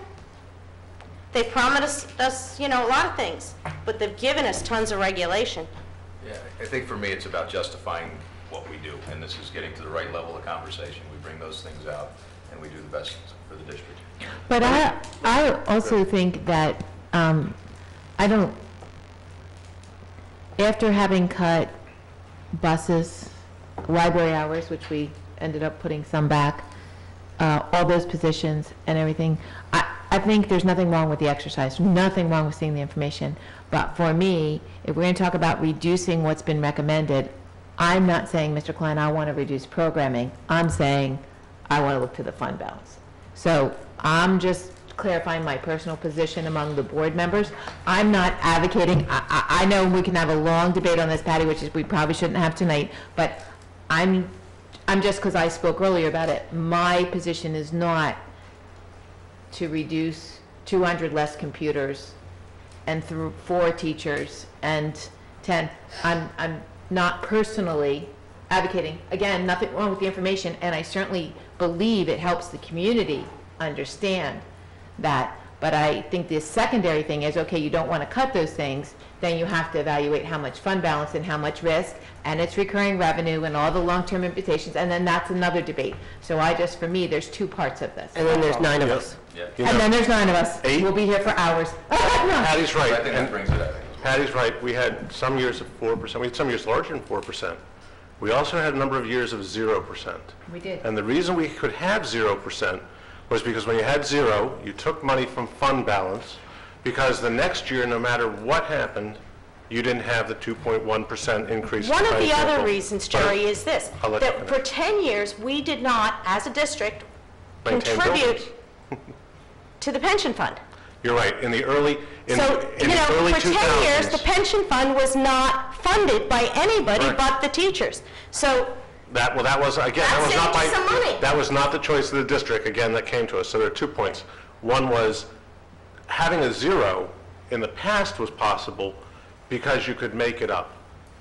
And, and now you can't. And the only analogy I can tell you is, it's like driving really fast to the stoplight, and then you can sit there when the light changes because you can go just as fast. There's no limit if there's no speed limit. We have a speed limit. And to get someplace where you want to go, you have to stay under the limit.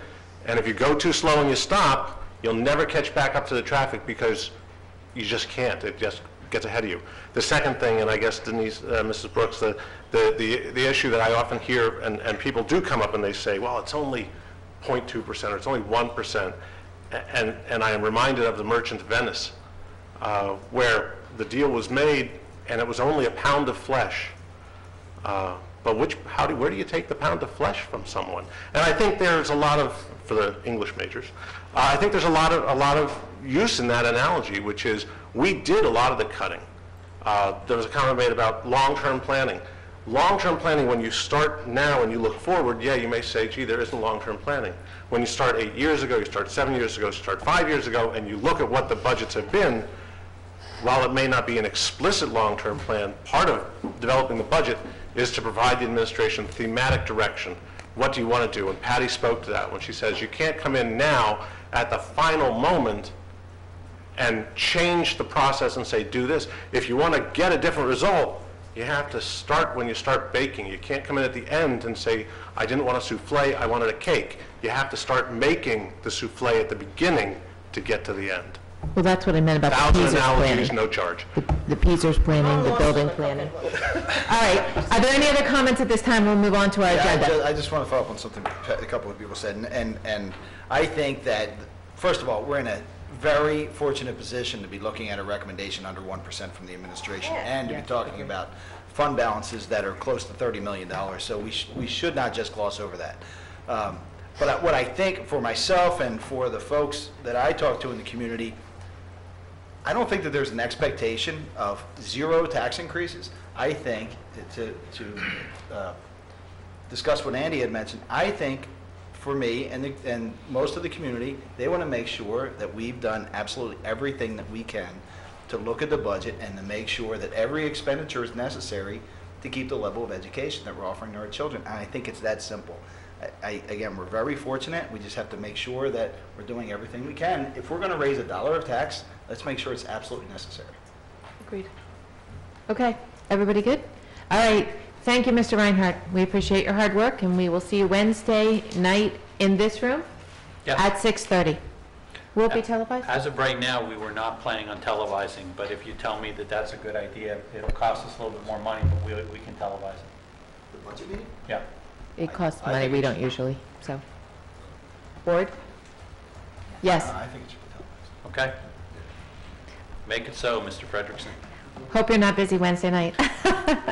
Warp speed. Very good. Before you make the next motion, I have a question for Derek.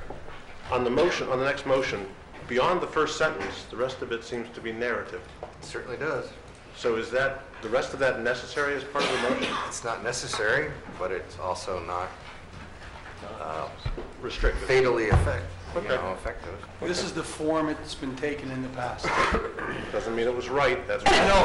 Just finished the budget discussion. Dr. Foster, would you make motion number 1, please? Well, but can I amend the motion to get rid of a certain tax? And then we'll see how people feel about it. So I move to approve the proposed 2014-2015 fiscal year budget presented by the administration on May 1st, 2014, with the exclusion of per capita tax. If I only had a second for that. If you only had a second for that. Yeah. Well, can I just ask as a point of process?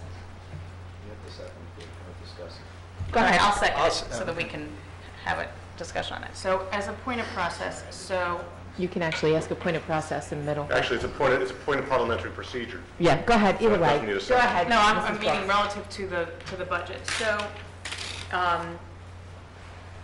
does how we approve this preliminary budget tonight affect our ongoing conversation of the per capita tax? What will happen tonight is you're approving the 2028 form, PDE 2028. If you vote for me to take the per capita tax, out, I'm going to go up to my office, and if I'm going to tell you I'm doing it tonight, it might be tomorrow morning, and I'm going to change the taxes, taking out the per capita, taking out the estimated expenses, which is $11,000, and then show more use of fund balance, unless you direct me and say, and then I want you to increase real estate taxes, but that's not what I heard. I heard that we're going to use fund balance, so that's what I would do tonight. And you would file that with the state? This has to be available for public inspection for 30 days.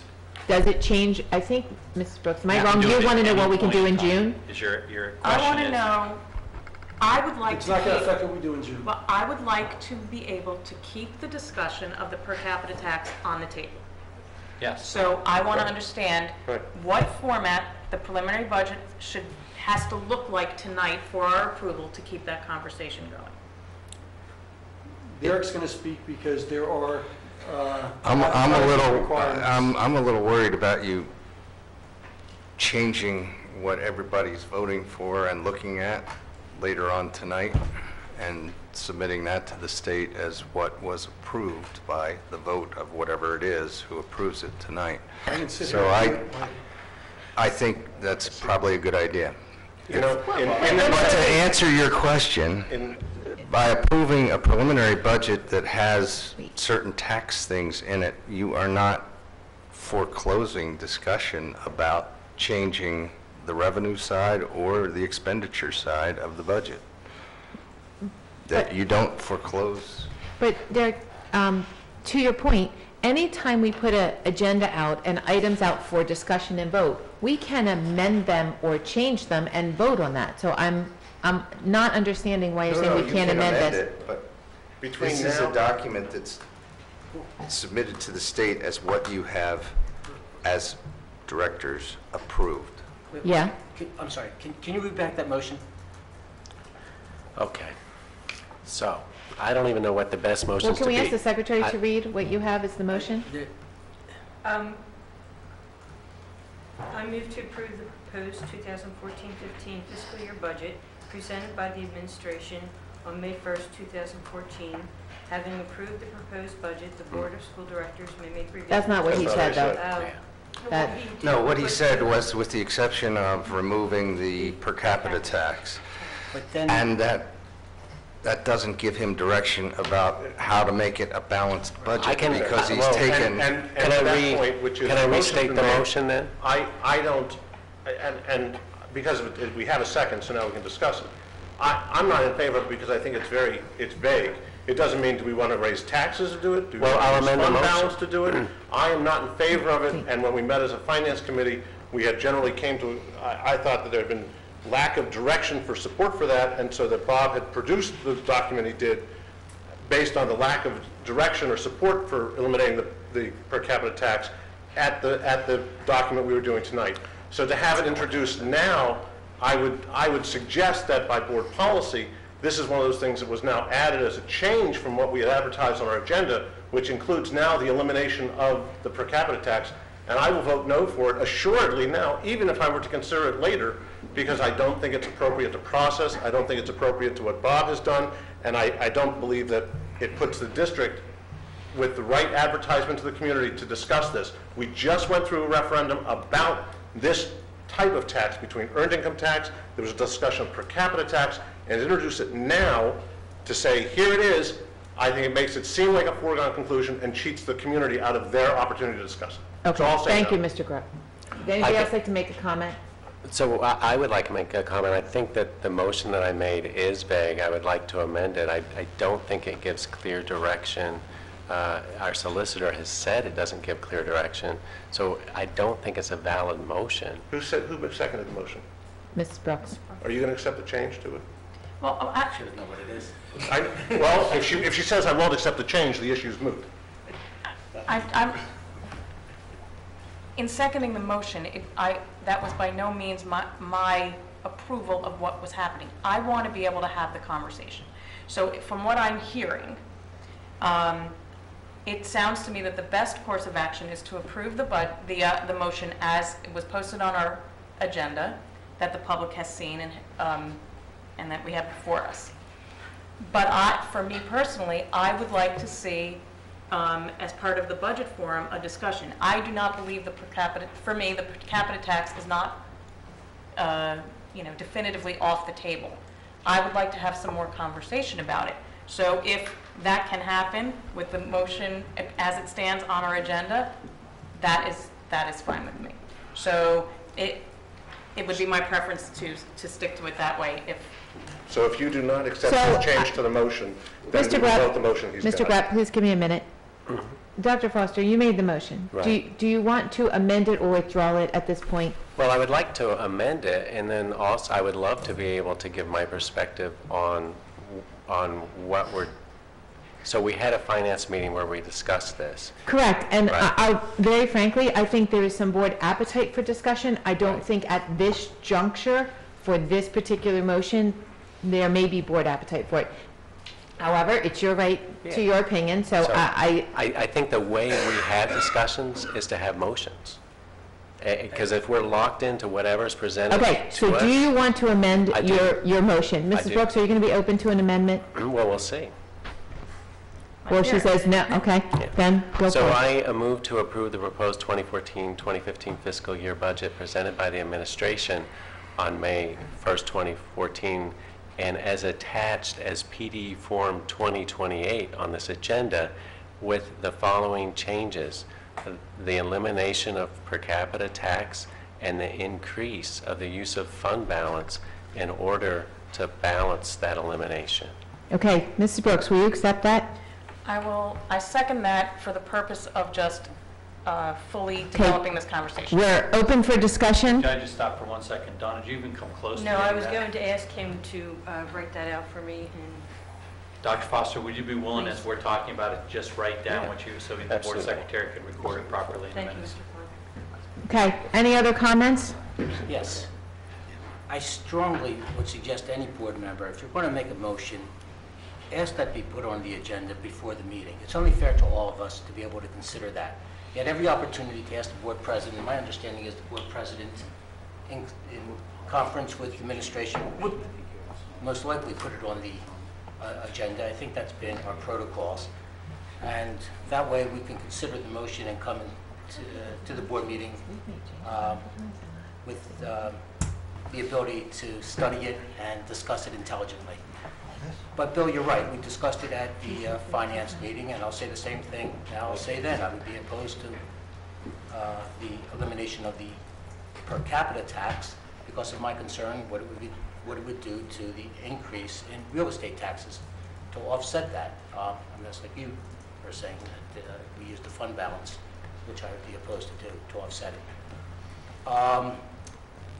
I also have to say that before we have a vote on this, I think we need public comments, given our new... I just asked the solicitor that question, Mr. Ramsey. He says we do not.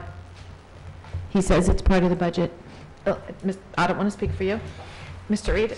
You don't have to have it. You can if you want. I would suggest it, but because of our board policy, that if there's a new motion put on that's not on the agenda, that the public have the right to comment. So I think in the exercise of least caution, we allow the public to comment on it. Okay, other board comment? My view is this: we had the discussion. I'd be interested in having that conversation more. I don't think that this is the time or place to put that within the preliminary budget. I don't think it's planful. I don't think it's thoughtful, and I don't think it would get the discussion that it deserves. So I wouldn't support that in here tonight. I think the motion as written gives us the ability to continue to discuss it as we had planned to, based on the last committee meeting. I wholeheartedly agree with Mr. Rock. I was surprised by the change, and believe that this allows for the conversation in the future. Mr. Abramson, do you have something else? Yeah, the other thing is you're asking that the fund balance be used to offset it. That's for this year. But then it's an ongoing thing. Once the per capita tax is eliminated, and Dirk, can we bring it back again once it's eliminated, or is it eliminated for good? It's eliminated for good. I thought so. Yeah. The Act 511 one is, there are two sources for your per capita tax, the school code and Act 511. So, well, assuming that it is eliminated in future years, then that's going to be an increasing use of the fund balance to offset the revenue loss from the per capita tax. So it wouldn't just be for this year. If this motion passes that Bill presented, it would be future years also. They would have to come up with the offset of the revenue for the per capita tax. I'd like to remind the board that last week on this topic, we met with our solicitor to look for his counsel, and I don't believe we've received the answer from the solicitor regarding the perspective on other expenses or other liabilities that might be involved with the elimination of the per capita. So I'd like to bring that to your attention. I'd also like to bring to your attention that there was a recent court case to the district's benefit, which might be involved in this conversation and might have a play in this conversation. But given the rapidity, the speed with which this motion was made this evening, it doesn't allow the board to consider or fully flush out the potential implications of that court case, which was beneficial to the district. So as I said before, will vote no now. I'm open to discussion for later dates, but now this is poorly conceived. Yeah, I guess I'd like to make a comment. And so the way boards work is you make motions to enable discussion. And I think one of the most difficult, troubling aspects of my service on this board has been the absence of that approach. So what we do is we get motions precast and we're assigned to read them. And there's zero expectation that we will amend what is before us because it's viewed as a sudden surprise. Well, we've been talking about the potential of eliminating per capita tax for about 6 months. This isn't a surprise. The way you get a discussion to happen is you make it real. You make a motion to amend something, you get a discussion. That's what boards do. So that's what they should do. So I'm completely befuddled and confused as to why this is a surprise, and especially on a budget item where we can change it in the future. So in fact, if we remove this from the PDE 2028, it has no impact on whether we actually bring it back in the final budget. So what kind of surprise is that? That it was rolled into a motion with something which was already constructed. My only point being, you could have, of your own volition, brought up immediately thereafter or at the budget hearing, which is a publicly advertised meeting and at which we can discuss, vote, and amend the budget at the meeting next week because it is a publicly advertised meeting. You could say, I'd like to make a motion to eliminate it at that point as a separate standalone motion. And at that point, with no Damocles sword of a date on which he must file to keep us compliant with state law, he could compile that change that, if it were to prevail, any time up until June 30th, instead of presenting it for a situation that creates the business manager a rush to create something to submit that the board will technically not have reviewed. And I think that would be bad practice and potentially subject to litigation. Derek, is there any possibility that this motion could be interpreted that we are eliminating the per capita tax tonight? No. So, I mean, legally, you're talking about? Well, yeah, and I guess You're not legally, by passing this motion, you're certainly not eliminating the tax. the way it's worded. Wendy, could I just clarify one thing, please? I'm struggling, Dr. Foster, not because I don't have an appetite for having this discussion, and I don't think that it's what you meant, but we have talked about this for a year. So while the motion was the surprise, but I don't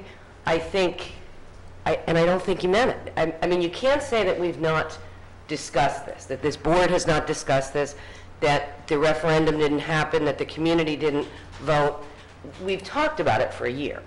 So it's not fair to say that this is how discussion takes place. We've had lots of discussion, and I'm happy, and said at the last Finance Committee meeting, that I'm happy to continue the discussion. I'm unclear as to why this happened, why this has to be part of this motion on this night. I guess what I struggled with in the finance meeting is, well, when are we going to bring per capita to play? Why don't we bring it to play now? But why don't you think it's in play there? Those are public meetings. If we keep putting it off. Because at the finance will meeting, it be an inertia? we had two choices, and the board members that were there, what was the sense of what we wanted tonight, and Well, I just want to clarify. What was presented to us was not exactly what Bill is offering up for discussion tonight, because the full conversation of what we had was not to eliminate per capita with use of the fund balance, but to offset it with an additional tax increase. What Bill is suggesting tonight is a different conversation that I think is important to have. I mean, I don't know where I stand on it, but I want to understand what it looks like if we were to use the fund balance to offset that. That did not take place in the committee meeting, and so I think that is an important piece for me to understand the process. But the overarching thing here is, if I'm understanding it right, that conversation can still happen either at the budget forum or at our next finance meeting, or here. even if we pass the motion as it exists on our agenda right now. Yes. Is that true? Yes, that's my understanding, and really, the final decision and time will be June 5th, when we pass the final budget. Yeah, but I mean, I'm looking for the But- dialogue. but I'm I want saying the that- conversation, so. I didn't view the how we pay for it as a drastic difference, but I understand that you've pointed that out. I didn't view it that way. To build the bridge, I think you hear several people violently agreeing with you that there's a conversation warranted. I think there's also a sense that we can still do that if we pass the motion as originally discussed and written here. And I think we can accomplish everybody's goals by doing that. So I will withdraw my motion. Bob, just refresh my recollection so that the board is aware of it. Derek, what do we have to do to advertise this? 3 consecutive weeks to eliminate the tax. Okay, so that still gives us plenty of time to do that, Before even if we, the tax levy is July 1st, I think. so we could even pass the budget on the 5th and still meet those requirements. Yes. Point of parliamentary procedure. I'm asking him. Just give me a second. I'll move to table. If I'm recognized, I'll move to table the motion. He can't withdraw. I don't know if he can withdraw. He does. He got a second.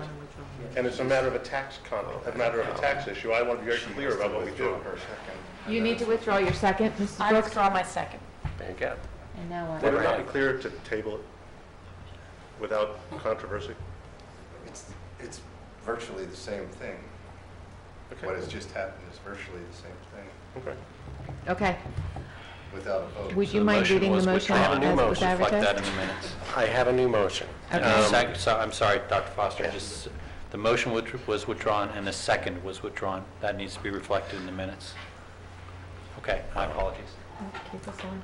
So I move to approve the proposed 2014-2015 fiscal year budget presented by the administration on May 1st, 2014, appearing as the PD 2028 attached to the agenda.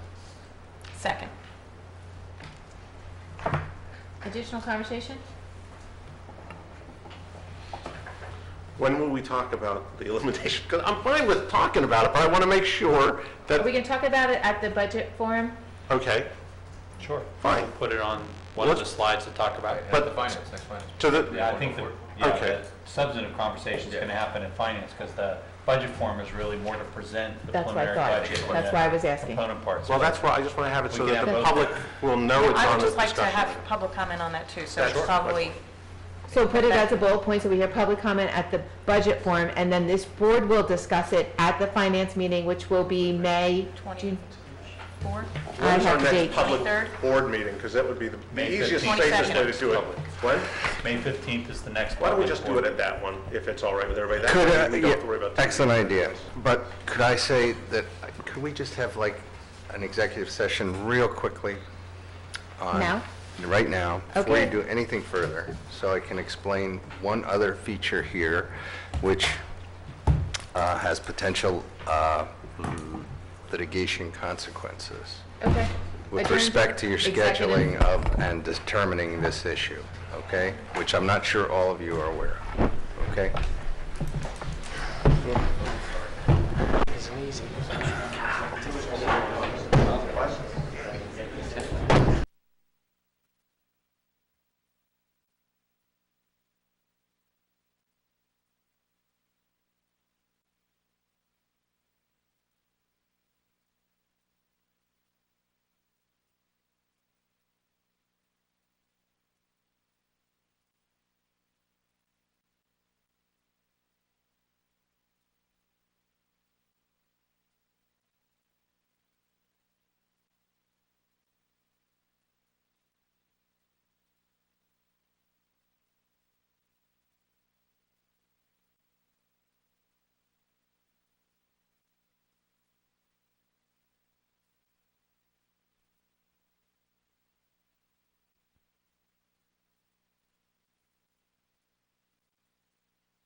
Mark is going to send him.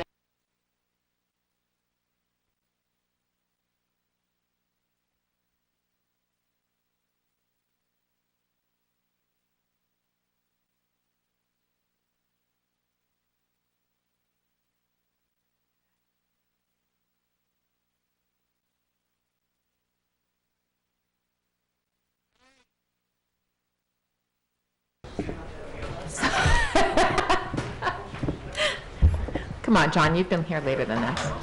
Okay, are we back? As shown on the... Mr. Frederickson, are we back on? Okay. So did we have a motion and a second at this point? Yes. I don't know Okay. where we are. Just give us a second. People are sitting down. Thank you, Mr. Grepp. There is a motion, as it is on the agenda, currently on the floor, and it has been seconded. Are there any other comments, or can I call for a roll call vote? Okay, thank you. Roll call vote. Mr. Abramson? Yes. Mr. Block? Yes. Mrs. Brooks? Yes. Mr. Bialik? Yes. Dr. Foster? Yes. Mr. Grupp? Yes. Mrs. McKessie? Yes. Mrs. Sexton? Yes. And Mrs. Thomas? Yes. Just for one commentary, should be very clear.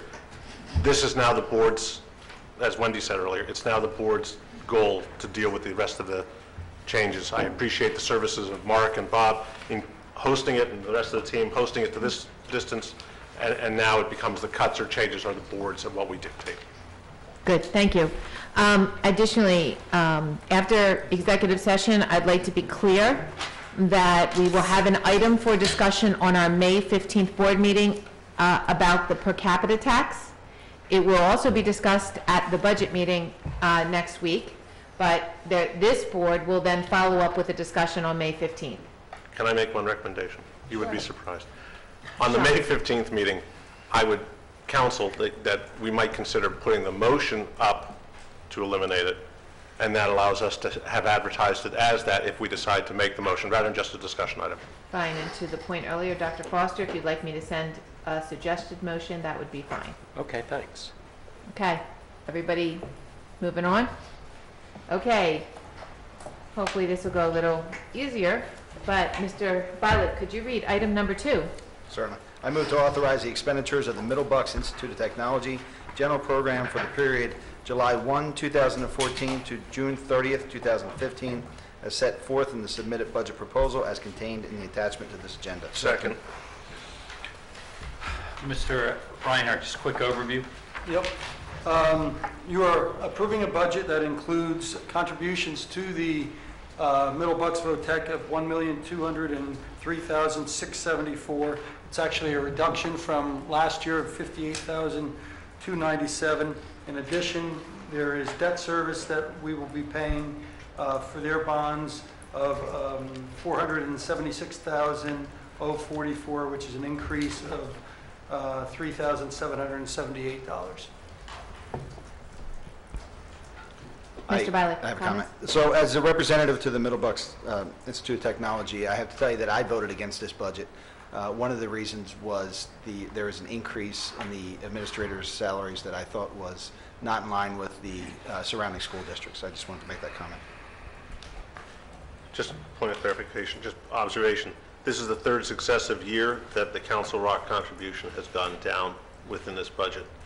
Having said that, at the same time, I am not sure how I'm going to vote, because one of the issues that befalls me in this is that last year they did a refinancing, and by doing the refinancing themselves, we wound up paying more for the money than if we had refinanced and made a full cash contribution for the dollar amount involved. So we tried to refinance last year and were unable to, and we just refinanced. You did not, okay, so We just refinanced about a month ago. Right. And saved $600,000.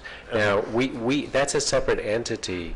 Middle Bucks, so there's, and Bob maybe I'll explain it much more clearly, but the refinancing that Middle Bucks did is through another entity that again is the result of all the school districts coming together. There's not the freedom to have us do the refinancing for these transformer replacements and capital projects that are being done at Middle Bucks. So, I mean, we have to work within the entity that's there. But we did refinance and save $600,000 in doing it. But that was just a month or so Dr. ago. Foster's correct. Their debt service comes through a separate authority that is authorized in a separate part of the statute to collect debt or to collect funding for them for the capital. Correct. And I guess, maybe I will vote for it. As I said, I don't know. My point was, at a point where the school districts, the contributing school districts, are able to get funds at a much lesser rate than that other taxing authority, were they to have had each of the individual districts fund their own bond, they could have paid their contribution as a one-time payment and paid the rates off on their own bond at a lower rate. I just don't believe they have the flexibility Right. to do that. The authority is commissioned to be exactly that, a debt gaining authority for on behalf of the school district. Our bond issues are general obligation bond issues, and we pledge our general taxing authority for the bonds. Because the VOTEC does not have taxing authorities, they have to do what's called a revenue bond issue. And all it is us saying we will pay them. So it's our revenue that's supporting their bond issues. So therefore, we get more advantaged rates than they do because we pledge our overall taxing authority, but they have no taxing authority, so it is a little bit higher costing. That was my point. I also, sorry, go ahead. What happens if we don't vote for this? Good question. That has happened before. We would be asked to bring it back again with modifications. You would have to, if you voted it down, you would authorize Mark and Bill to go back, and myself, since I'm superintendent of record, and say what changes we'd like to make on it. So a quick question relative to Mr. Bialik's objection. Was the raise contractual, or what was your objection? They came in, the original budget came in at a 3% increase. I believe that was the number, I'm working from memory. That's correct. On top of a 2% increase from last year, and that seemed aggressive to me. On the final budget, they reduced that, we're talking about administrator salary. The teacher's salaries are contractual. And the administrator salary, and please, again, Bill, correct me if I have this wrong, but it's a formula that that comes about from the surrounding, or the sending schools. Right? That's Do I have that right? the teachers, that's how I think how the they're... administrators also. No, but the administrators, so just a point of clarification, this budget has the 2% increase for the administration, but we, as an executive council, have not voted to give them that increase. I understand that. And we I'm may not not, comfortable with but it's putting it in there to allow that degree of freedom if we do. Now, I personally, and I think Mr. Bialik would probably vote against that 2%, but, so it's not money that's certainly spent. Understood. But again, being new to the board here, when I see a 2% increase, I do expect to see that 2% increase spent. Okay, so that may not be the case, and maybe this time next year I have a different discussion if I'm, again, a representative to that board, but I was uncomfortable with the increase, particularly on top of the increase they had last year. Again, they did bring it down to 2%. That was the main reason for me voting no. I appreciate that. Can I just finish one other comment? Sure. I will vote for this motion because the majority of the board voted for the budget, and I respect that. Good. I just want to make the point that it's not that MBIT reduced their budget. The actual expenditure budget for the entire Middle Bucks Institute of Technology was up 1 point something percent. Yeah, around a Yes. percent. But regrettably, and I do say that and mean it, the reason that our funding is going down is because less of our kids are going to MBIT. Now, some of that's just because we have less kids to go up there, but our actual number of kids over the last 2 years has declined, and that because we pay on a per pupil basis for MBIT, that means our budget, our corresponding budget for the MBIT has gone down a little bit. Well, then you're going to get mad at me. Other comments? Can we have a roll call vote, please? Mr. Block? Yes. Mrs. Brooks? Yes. Mr. Bialik? Yes. Dr. Foster? Yes. Mr. Grupp? Yeah. Mrs. McKessie? Yes. Mrs. Sexton? Yes. Mrs. Thomas? Yes. And Mr. Abramson? Yes. Hey, Mrs. McKessie, can you take item number 3, please? I move to approve the 2014-2015 textbooks and resource materials as contained in the attachment to this agenda at a total cost not to exceed $231,347.80, subject to audit. Second. Mr. Desko. You have before you a number of textbooks that were referenced and explained at the Academic Standards Committee meeting in April. The curriculum coordinators provided an overview of those books, the fees that go along with them, and some of the supplemental information. I do want to point out, just for your information, and we will update this, the bias discrimination evaluations that were uploaded. There's some errors in there. There's some there are repeats. You'll see 10 of them. We only have 8 textbooks, etc. So I apologize for that. There were 2 different uploads, and it looks like there were some errors in what came that way. They all do meet our requirements, so I will tell you that. So we will update that and make sure you have that accessible through board docs. Good. Thanks to Mrs. Brooks. For the first time, we've actually had these things sort of sitting out here for the better part of a month for people to look through, which I think has been helpful. So as we've had various meetings in the side room there, it's been an opportunity for people to pick that up. And interestingly, when we use that meeting for just regular staff meetings, they've been picking them up and looking at the new textbooks too. So it's been a good exercise. And I certainly appreciate that in the negotiating of these agreements with the different publishing companies, that each of the curriculum coordinators managed to get a lot of freebies included. So the value of what we're getting is far more than what this dollar amount shows. So they're to be commended for that. Do you remember what the Total value? In the freebies, you mean? Well, freebies, yeah. Yeah. I mean, what was complimentary What was the for our purchase? I don't have that. Each of And those it was many, many were thousands of separate. dollars. I mean, there were single textbooks that had, $6,000 or $8,000 worth of materials that under different circumstances years ago we would have paid for. So, Well, the strangest thing was that readability, that you could change. yeah, that was in the social studies. Right. That was, there's an online component in one of the social studies books that allows for differentiation depending on your reading ability. And I'm sure that's probably the wave of the future, and there's going to be more and more of that. But that's a really impressive thing to be able to be available to our students. It's probably good to note that for this year, it's about $112,000 savings over our textbook purchase from last year. And one of the reasons our curriculum coordinators are making every effort to buy classroom sets of textbooks and providing the online version so students have access at home, yet a student who doesn't have online access can have a hard copy textbook to take home. So because of that, we've been able to reduce our expenditures for textbooks over the last couple of years. Would we approve, it came up in the public comments earlier, someone held up some workbooks that children were given. Would we normally approve workbooks as well? I don't recall. We would approve workbooks if they were at the district curriculum level. I'm assuming that was at a building level. Coach books. So would they have been paid for at a building level? They would be paid by the building. I'm just not familiar with what was shown there, so I'd have to see. They were coach books, Mr. Desko. Pardon me? They were coach books. That's what I said. They would not have been purchased at the district level. They were probably purchased at a building level. So I guess that's kind of my question, because we're going through the exercise here of looking at textbooks, and my question becomes, this is the district level, so who looks at and evaluates the books when they're bought or purchased at a building level? The building principal. And do they complete a bias thing in the whole 9 yards we go through here? For an instructional set, they would go back through Mrs. McClendon and Mr. Desko. In this situation, it was supplemental as part of what the principal felt was necessary to help the kids get ready for PSSA. So it's a little bit of a different analysis. That's fine. I guess my query will be that I'd like a little more detail. I'm fine with the textbooks, but the topic that was brought up earlier today, it brings up, I'd like a little more detail on that at some point.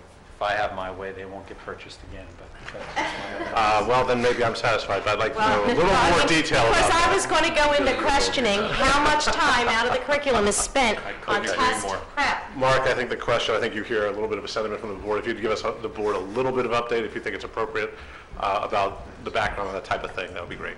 I want to say one thing on workbooks, at least my experience at the high school level, and I think in the past is we buy a set, and if the student wants to write in it and tear it out, they can purchase it, and then we We'll pay replace for it. a backfill. Okay. So there was quite a that my students had recently. I don't know if we still do that, but the workbook's kind of available, and so if you want to purchase it, I guess we replenish it, and then you can write in it. Otherwise, you can use it and write on paper, so you're just using the workbook for that year. Okay. And we do that, and those workbooks are part of the textbook approval process. Yeah, that I think I've seen. So some of the workbooks are done that way. Okay. But Mark, I appreciate your update on the other item. Just a quick ancillary note too.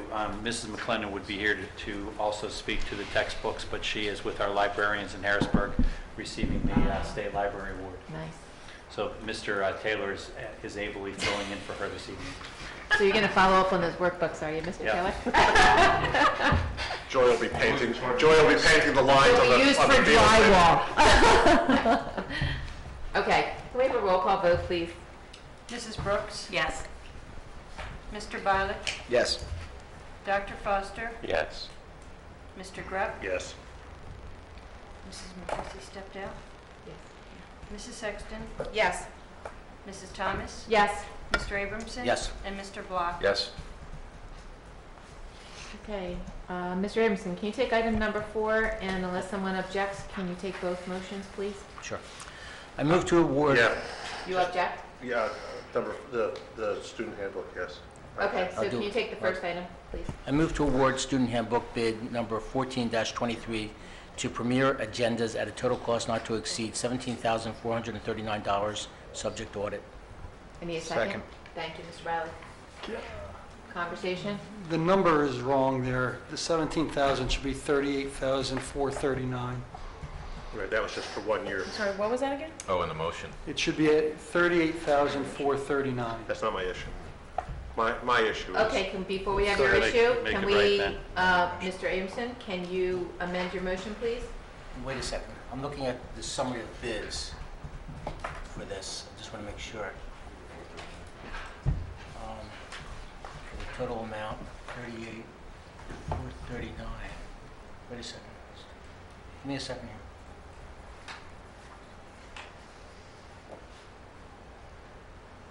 Yeah, it's all Premier Agenda across the way. Yeah. 22,220 plus Yeah, 15,219. okay. 38, I move to amend the motion to state, I move to award student handbook bid number 14-23 to Premier Agendas at a total cost not to exceed $38,439, subject to audit. Thank you. Mr. Biley, can you accept that? Yes. Okay, thank you. Mr. Grupp, you had a comment. My issue with this is, and it's interesting, he couldn't have set me up better for the conversation if he had tried. Barry spoke a few moments ago about the use of the internet, and that kids use the workbook for using the internet. I believe, and it is my feeling, that these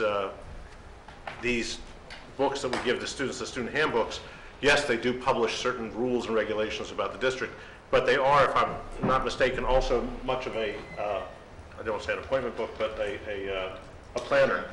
And you know, I want to equip the kids of the 21st century with the skill set of the 21st century, not necessarily the skill set of the 20th or 19th century. So I really don't think that, I am beginning to look at these more and more over time and think that they are an anachronistic item. We now have, when I first got on the board, teachers wouldn't use the internet. Now they use the internet. Now they each seem to have their own location, which includes their appointments, their schedule, their things you do. There's an agenda, there's a title, and the kids could look and see what they're due. To give each kid a handbook, I'm just not seeing the value of it. You know, and people will tell me, oh, they're used by every kid every time. I'd like us to see phasing them out and begin to rely more on the technology that's available, which is more relevant to what the kids will do hereafter. This goes to how many of us used to carry day planners, and now how many of us carry something else to do our calendar? So it's a redundant conversation because we had this last year, but when we finally get BYOD in place, Right. where we allow kids to bring technology, then I will agree with you. But for right now, it's a violation of cell phone policy if they take it out, turn it on, and put their assignment in. I don't even think it's BYOD. I think what it is that each teacher, as they create the assignment, posts it, and the children, if you told me that 98% of our children, that less than 98% of our children have access to the internet, I would be candidly surprised. But that access through their teacher's website, I think, should But provide that's them. not all they write down. Right, I It's mean, a in the to-do moment, list. they're jotting down little side notes or something. I have to remember to That's why go. we used to have. That's why we used to carry a spiral-bound notebook we bought on our own. So, as we used to say, the cheese stands alone, so go ahead and vote it, but I'll be saying All no. right, before you vote, I would like to say, though, when we look at purchasing these, have we reviewed what we put in them to tell the children about the rules and regs? Yes. Absolutely clearly, so that it's clearly stated what will happen to you if you And I bring think- drugs or alcohol in yourself or in your Yeah. pockets to school. I don't think it was unclear in the situation that was brought to us, but here's what I would like to propose, and I do think it's a good idea that we, as a board, we look at that student handbook, and I bring it before you so you can look at it and approve it too, because it is a statement of what the kids need to follow as part of the student discipline policy. So I'm going to extract that, bring it to the board, and let them look at it each year. Let's look at it each year. Right, just let's to make get sure it it's looked right. at so that we're, Agreed. because we're going to be held accountable for what we put in it. Agreed. We were already. And it was right. I mean, there wasn't anything That may be. But I agree, I think every year we ought to be reviewing it because many of those policies, like 218.4, changed, and we have to make sure that they stay current. And we may update them. And that's a concern I have too, because if we do engage in a discussion where we're changing, but we've already got outdated information printed for next year, Well, I don't know. If you're going to go this way, I think one of the things that's incumbent upon you is the notation that these are synopsis of the board policy, and the full board policy are available at such and such, and you are obligated to them. Because otherwise, you're asking us to have taken a 4-page policy, summarized it to 2-page policy, and I'm sure between Rick and I, it won't work. So whatever they see there. Many of our important policies are written verbatim. Okay, fine. I noticed that you give the price of the previous 3-year contracts, which was about over $44,000, so the cost came down substantially from the previous. They have the same options, I understand, and everything, so it's just good competition. For quantity. And less volume? Could be. How widely used are these, Mr. Klein? Quite a bit, Mr. Bialik. If you walk through, when we've done our walkthroughs, and I still owe you a couple more walkthroughs, particularly at the middle level, you'll see the kids, almost all of them will have it in hand. At the high school level, they may merge a little bit more now to the possibility that they'll use online technology a little bit more, but most of them have it with them. Thank you. It's absolutely widely used, but to your point, Jerry, about, they could come home and go online, not every teacher posts those things online. That is not universally available to every student, for every class, for every teacher. So, I mean, that idea is great, and with the bring your own device, and, in the future, that's probably where it will ultimately lead, but for now, Would it? I think what it has to lead to is when you log on, your teachers come up with your information. Because remember, part of this is about not having to go each individual website and look something up, but a student understanding, I have these 10 things to do, I'm going to do this first, I'm going to do this second, I'm going to do this third. So the technology has, in my opinion, a ways to go. Well, and both of your points are well taken. In my business, in many businesses, we now offer people portals, and that portal gives them a view onto, in my area of expertise, the multiple clinical trials are involved and not just the one that they had to log on a separate one. So to marry these things together, that should be what we look to. When we talk about goals and objectives, it's not certainly a board goal and objective, but I think that really becomes an administrative and a technology board objective. And to roll in the conversation we had earlier about planning ahead to do what you do in the future, but planning for it, I think that, to Mrs. Brooks' comment, one of our expectations needs to change. We got teachers to use email, they use it tremendously now. I think we need to start to expect them to use and hold them to a standard to begin to use over the next few years. This noting on the website what the appointments, I keep saying appointments, what the objectives are, what the... and many teachers are using it, and some of them exceptionally so. And we should, but we it should is expect that not from all, anywhere I near think. 100%. Then we need to push. That needs to be our push. Thank you for enduring my discussion. Okay, we need a roll call vote, please. Mr. Barlick? Yes. Dr. Foster? Yes. Mr. Grupp? No. Mrs. McKessie? Yes. Mrs. Sexton? Yes. Mrs. Thomas? Yes. Mr. Abramson? Yes. Mr. Block? Yes. And Mrs. Brooks? Yes. Mr. Abramson, do you want to take that second half of that one? Since I move to award science supply bid number 14-02 to vendors listed in the total low acceptable bid column at a total cost not to exceed $24,616.57, subject to audit. Second. discussion? Yeah, one little item. What do you expect? Bob, I was, and whoever puts this to bid. Shakespeare analogy. No, it's not, I'm not doing that. I'm not doing that one. Wait a minute. I have to tell you, last time I used the Yiddish term, this time Patty used the Yiddish term. You had all better learned. Azariah. Exactly. Bob, it's kind of an appreciation for something and to see how it works, which is in the supply bid. This supply bid is very much targeted to, we need these items and they need to do these things. We need test tubes of this dimension, and it allows multiple vendors. Throughout this entire thing, I think there were only 2 or 3 named items. But by point of example, those named items are the single most expensive item bid. There was no House 410 scale, which was $660. It's a good price. It's 800 some odd retail. But my point in the conversation is, in the past few weeks, we've talked about trucks. And I'm trying to impart to the administration, I appreciate that they've taken up on it, which is by bidding for purpose rather than by name, we have an opportunity to save some money. So I appreciate the efforts around that. Anyone else? Okay, hearing no objection, I ask for the secretary to record the motion as passing by unanimous consent. Moving on to board topics. I would like to say that we've had some discussion at the table last time about separating facilities and finance, as well as some others. I am going to put out a board calendar to this board for the summer for the sole purpose of just any feedback on dates should come to me only, so that we can then publish it for the public, okay?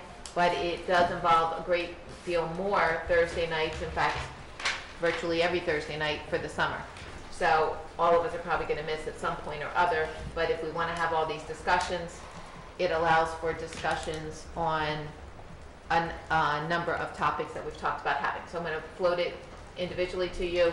It's just a date. As long as we can, most of us can make it, then we'll have something we can publish for the public. Any? Old business? Old business. Mr. Mark, Rupp. can you give us, there are 2 updates I think you have that you can provide us a little insight to. On March 20th, we passed a resolution asking the state legislature to indicating our support for the Holocaust and genocide education. Has there been movement on that at the state level? There has indeed, Mr. Krupp. Give me 1 second, and let me pull up the snippet that we got from Representative Santisari's. And then while you're looking that up, Chuck, if you could help us to get an update. At our last meeting, we passed a resolution by the board supporting changes and freeing up some access funds for payment to the district and districts throughout the state of Pennsylvania, and I believe there's been some motion on that this past week as well. We received information yesterday that the Department of Education and the Department of Public Welfare have come to some form of resolution on that matter. I'm not sure what it is, that's going to resolve that for the school district, and they anticipate within 2 weeks we should see some kind of evidence of that. Terrific. Correction. Terrific. Please keep us informed. And HB 1424 passed the Pennsylvania House requiring school districts to offer instruction on the Holocaust. Passed the House unanimously, and it will move on now to the Senate. And the primary change between the House bill and the Senate bill was the House bill included the word may. The districts may provide this, and the Senate, I believe, has changed it in their meetings to say shall. That it will I think the House bill actually passed the shall. They passed the shall, okay. Thank you, Mark. Thank you. Anyone else, old business? Anyone else, new business? Mark, you made a decision with regard to the June 17th, is it? Right. The board meeting instead of we'll move the June 19th board meeting, which conflicts now with graduation, to June 18th. So we'll do it Wednesday night. Is that the right dates? Yeah. I thought you said it was going to be the week before. It is. It's the Wednesday before. So it's Wednesday, June 18th is the rescheduled board meeting, and then Thursday, June 19th will be graduation. I have 2 comments, if you're done with that. Okay. I saw either through an email or in a newspaper, Mr. Klein, that you were having a program about the Holocaust and with Speaker David Tuck. Yes, What's the date of that? that's Friday, the 9th. That I Runs happen to throughout know most Mr. of the Tuck. day. Good. I happen to know Mr. Tuck, and I will say that if anyone has an opportunity, I think it's open to the public, right? It isn't. Oh, I'm It's sorry. only for our kids. I let the board know because they had taken an interest in the Holocaust. But no, unfortunately, it's only for our students, and it's very generously underwritten by Mr. Gene Epstein, who made that offer to us a little while ago. But Mr. Tuck's only there for the kids, but I invited board members if they were interested. I withdraw my invitation then. You can still go. You can't have friends come with you. What day was it? I believe it's Friday, May 9th. Is it? It probably is, yeah. And the second thing is, this is open to any Bucks County High School student, so I don't know if we would be more affiliated with the Central Bucks Chamber of Commerce or the Lower Bucks Chamber of Commerce, but the Lower Bucks Chamber of Commerce has a youth leadership program in the summertime, July 7th through the 11th, and it helps high school students develop leadership programs working with local businesses. So if anyone's interested in looking into it, you can go to lbccc.org. That's lbccc.org. I It's a great believe our program. kids, Mr. Violet, are actively involved in that. They Fantastic. send representatives every year. Thank you. Other comments? Ms. So I Jackson? have 2 things, 2 items of interest that I got myself involved in a little bit, and I'd like to share them with you. Last evening, I went with Debbie Moskowitz, our representative from the Council Rock Coalition for Healthy Youth, to the Overdose Prevention and Education Advisory Board. And it's a group of people that are coming together to try and find ways to help make our community more aware of the problems around addiction, particularly the great problem that we have of heroin in our community. And they talked a lot about a new device that is not approved yet. It functions, and they showed it to us, it functions like an EpiPen with Narcan. but with, no, that's right. I was thinking epinephrine for the for allergy reactions, but Narcan to help a person who is nodding out or partially unconscious. It does not save a dead person, and it is a temporary fix. It lasts just a short period of time, blocking the receptors for the heroin from getting into the person. So the person becomes revived for a short period of time. And as soon as you use this device, you really should be calling 911 before or right after. So they talked a lot about this. This group, like other groups that come together, just never has anything. Judge Nasworn is leading the group. They look for places where they can bring people together throughout the county to meet. So without any permission of any kind, Debbie Moskowitz and I suggested that this is a good place where maybe Judge Nasworn could bring this group to meet someday. Sure. And have a place to be to talk about this together. It's drug and alcohol, folks. It's parents who have lost their children. It's parents who have almost lost their children but had them saved at the last minute from this loss.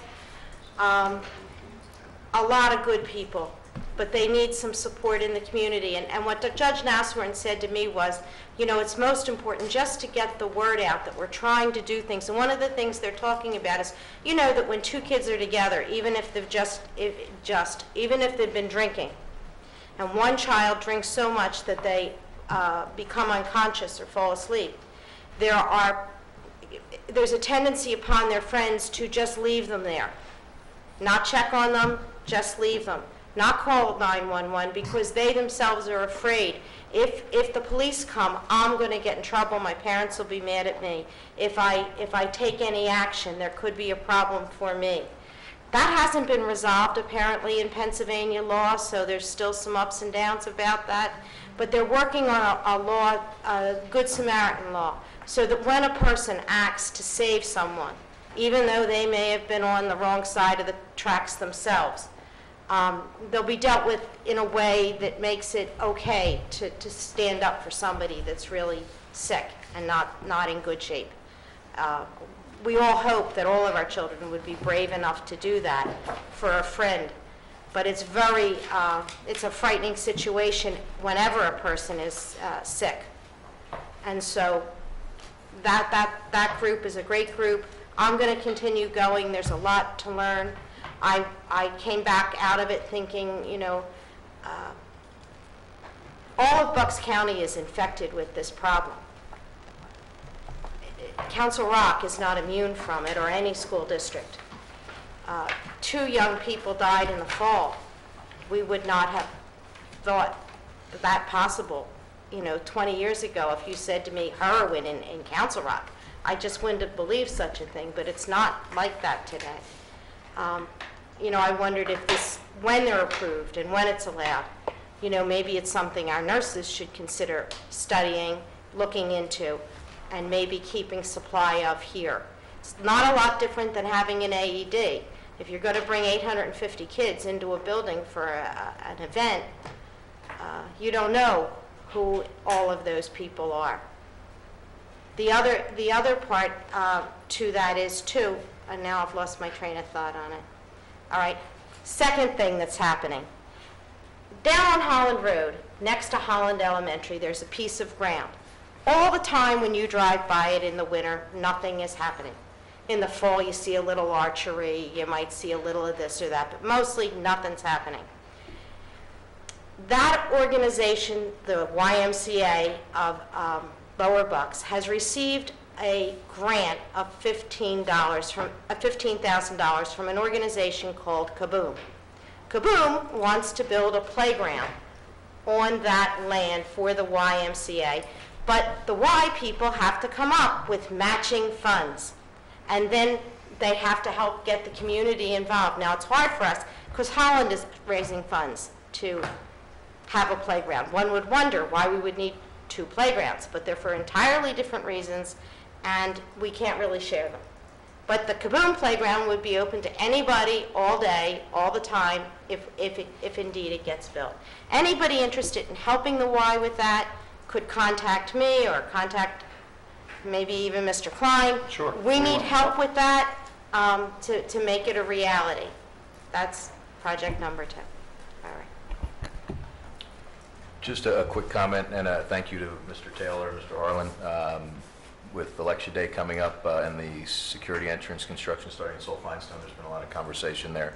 They've been very helpful, very accommodating. The feedback that I've heard has all been very positive from the township, so I appreciate their involvement. It's going to be a hectic day up there with the new bus pattern, to say the least. There will be an update to the township at their meeting next week, and anything that comes out of that, I'm sure we'll hear about. But thank you. Okay. I'm going to move on to committee reports. Academic standards was this evening, and it was wonderful, Mrs. It Brooks. was. We had our meeting tonight, and it was a celebration of student achievement. The truth is that there are really way more students who achieve fantastic things in Council Rock than we can ever acknowledge in a single evening. We helped narrow the focus for tonight by limiting it to the middle schools and the elementary schools. And it was just a fantastic night. There were 35 students recognized from every elementary school, every middle school for a variety of things: academic achievement, special enrichment activities, and science fairs. There were awards for character and leadership. It was just fantastic. Not only just to have everybody in one room and really get an opportunity to celebrate, but as a moment to just recognize this is why we're here. You know, we talk about all these other things, but at the end of the day, it funnels down to the students. And it just was a great night, and I was really pleased that we did that. So I make one comment about it. I was listening, and they said such glowing things about a student, but one building principal talked about a new student, and it was 6th graders that were getting recognized a lot of times. I don't know if that was intentional or not, but I thought what a great community to accept a new student, you know, who you hadn't only known for this 1 year and recognize their achievement. And it says a lot for that school community, I think. I thought that was and we know that there are great kids in our schools, but like when you hear the accolades of these principals just highlighting a variety of different personality characteristics that really just, it tells us about the amazing kids, and knowing that this is just a tiny percentage of what we actually have here. It was great. Were you going to say something, Andy? Yeah, I thought it was terrific, and what I thought about was the fact that we had a small group here, and there's so many great things that go on, and I know, one of the great things about the meetings is that we've got performances that start these meetings, but the recognition piece for different kinds of performance was key for me, and I'd be open, not necessarily looking to extend our meetings at all, but to have that kind of recognition very quickly for one building on a rotating basis here before meetings might be something that's interesting and doesn't say, hey, we're going to do this just once a year. Just an idea to build on, tonight's piece. Okay. Mrs. McKessie, facilities. Facilities met last on April 23rd. Much of what was discussed at that meeting was actually discussed again the following evening at the board meeting and voted on. The next meeting of the committee will be on May 22nd. This time says 6 o'clock on here. I don't know if that's because we changed the last... No, it shouldn't. It should be 6:30. Okay. My apologies. That's quite all right. I'm sure it was just carryover from the last. We I have to just look in wanted to our clarify. assignment book and figure out what time it should be. I don't have an assignment book, mine is automated. And a full meeting of the planning committee will be on May 8th. That's it. Dr. Foster, finance. Thank you. So we met on April 23rd. We discussed the preliminary budget, which was presented tonight. We also discussed after that, every 5 years we bid our food service contract. We have 3 companies that are interested in providing that service for us, one including our current provider, which is Chartwell's. We have 2 other contenders, Aramark and Metz Culinary Management, and the administration will be reviewing their proposals and asking them questions this Friday. And then the board will be presented with a recommendation in June. And it's a big deal. We only do it every 5 years. It's the food our children eat. It is a fair amount of money. It's an important part of our district community, and we're running it to ground right now. Okay. And MBIT? MBIT. So April 14th we met. We passed the budget that we just voted on. Another thing that we did, and 3 of us now go to those meetings. So Mr. Bialik, Mr. Klein, and myself attend them. So they're welcome to say what of the many wonderful things that occurred that night that they remember. I did want to mention that the MBIT is an interesting place where it turns over its programs and considers what should they teach next, what programs are working or not working. That's an ongoing process in a technical education. So there's a new program they're considering, and the Executive Council passed a motion to approve the planning process to look at implementing something called sports therapy and exercise management. And that may be, depending on how the planning goes, be a new option at MBIT starting in 2015, 2016. Anything else? Anything? Okay. Ms. Dixon, do you have any IU? I did a lot of the IU the last time, but May 10th, starting at the IU at 9 o'clock in the morning, you can walk, roll, or run a mile for the Seratoma Society, helping people with hearing difficulties. It's a good way to raise money, a lot of fun, and the whole IU board got shirts that say IU board, and we're marching out there together. It's not I won't say it won't be a pretty sight, but we're going to do it. So, and all of the IU is helping us, and you guys are all invited to join with us. Nice event. There's going to be pretzels and juice and things like that when you come back from this walk, roll, run. All the calories you would expend, you could finish up when you got back. But it should be a nice morning. I hope the weather will be good for them. Look forward to doing it. Okay.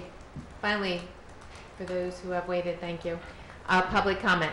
Public comment is an opportunity for members of the public to address the board. We would ask that you limit your comments to no longer than 3 minutes Please consider the fact that there may be young children in the audience or watching the broadcast on CRTV. It is our goal to maintain a respectful environment so that all members of our community have an equal opportunity to address the board without interruption. While the board welcomes your ideas and will consider them in deliberating an issue, we may not respond to your comments or questions. Please approach the mic, state your name and your town.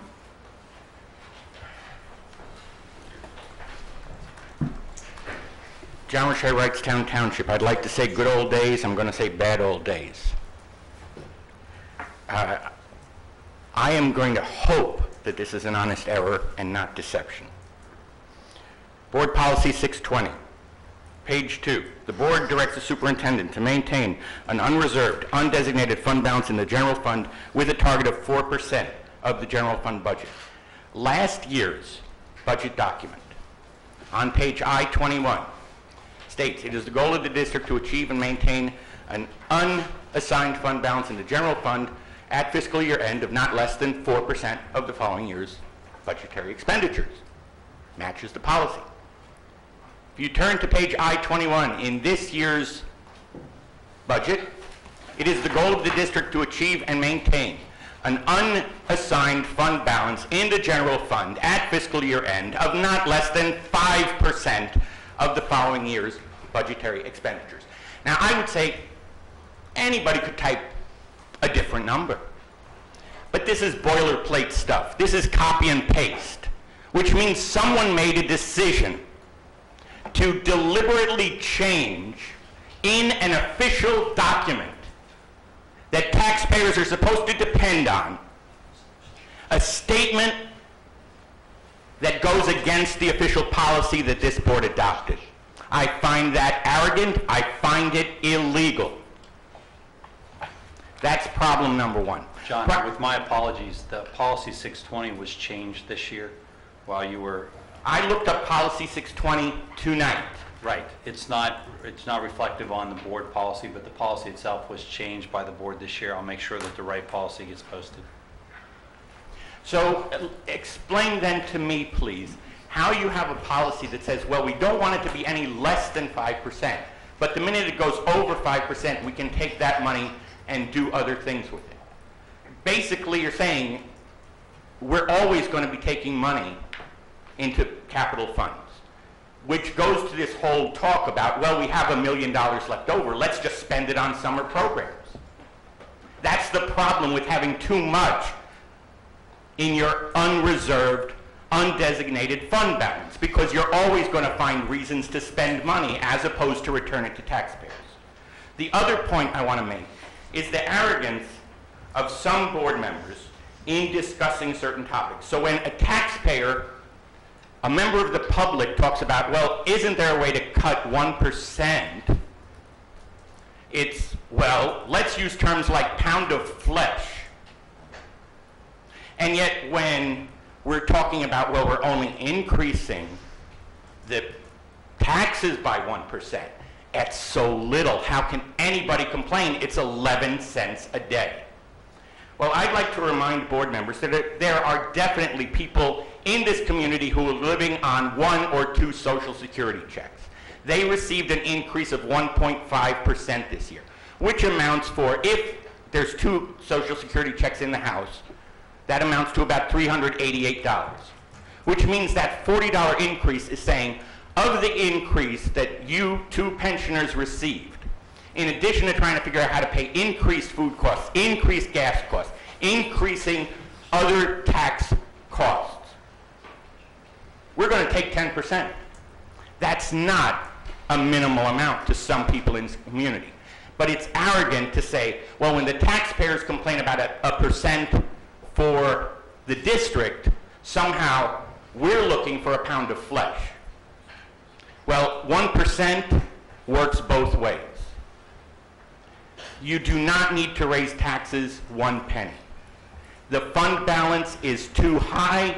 It's been too high for many years. And what I worry about is that there's always going to be a reason to spend money if you guys have it hanging around. Thank you.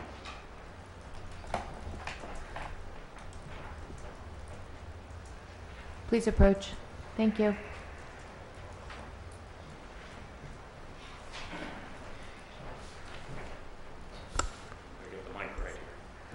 Steve McGill, Holland. I find it gratifying that the board has adopted resolutions about things such as genocide, and there's been movement on it in a positive fashion.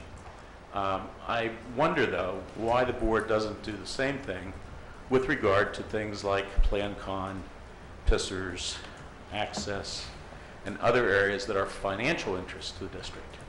It would seem to me, and I'm sure that there are conversations going on about the state budget and so on and so forth, but it's lost to the public because they don't see this stuff. But I've been coming to the planning committee meetings, and I've heard the complaints from board members and staff as well, and yet I never hear anybody saying we should do a resolution, we should get out and get this in front of the public so that when it comes time for the state to do their budget, that maybe they'll think twice about mandates and think several times about the financial things that they're cutting. I mean, it's very easy to say, yeah, one governor came in and gave them $1 billion or a one-shot deal, and the other one came out and said, yeah, we've never had higher general funding for education, but but at the same time, it's like you're taking 2 steps forward, 1 step back. So I'd like you to consider that. Thanks. Thank you. Just so you're clear, Mr. McGill, we did push for the access funding last meeting. You may be correct on PISSers and PlanCon, but the access, there was a formal we did a formal resolution last meeting, Steve, on that one, but the PlanCon would be a really good. Did we do PISSers a couple years ago? Doesn't mean it shouldn't be redone. All right, don't disagree. Okay. Thank you, everyone. Wait a second. I'm sorry, Ms. Rubinson.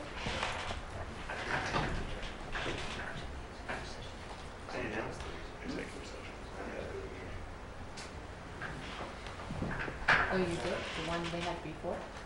Okay. All right. That's Motion everything? adjourned. Meeting adjourned. Thank you all. Thank you. Okay, let's go home. A little later than we thought.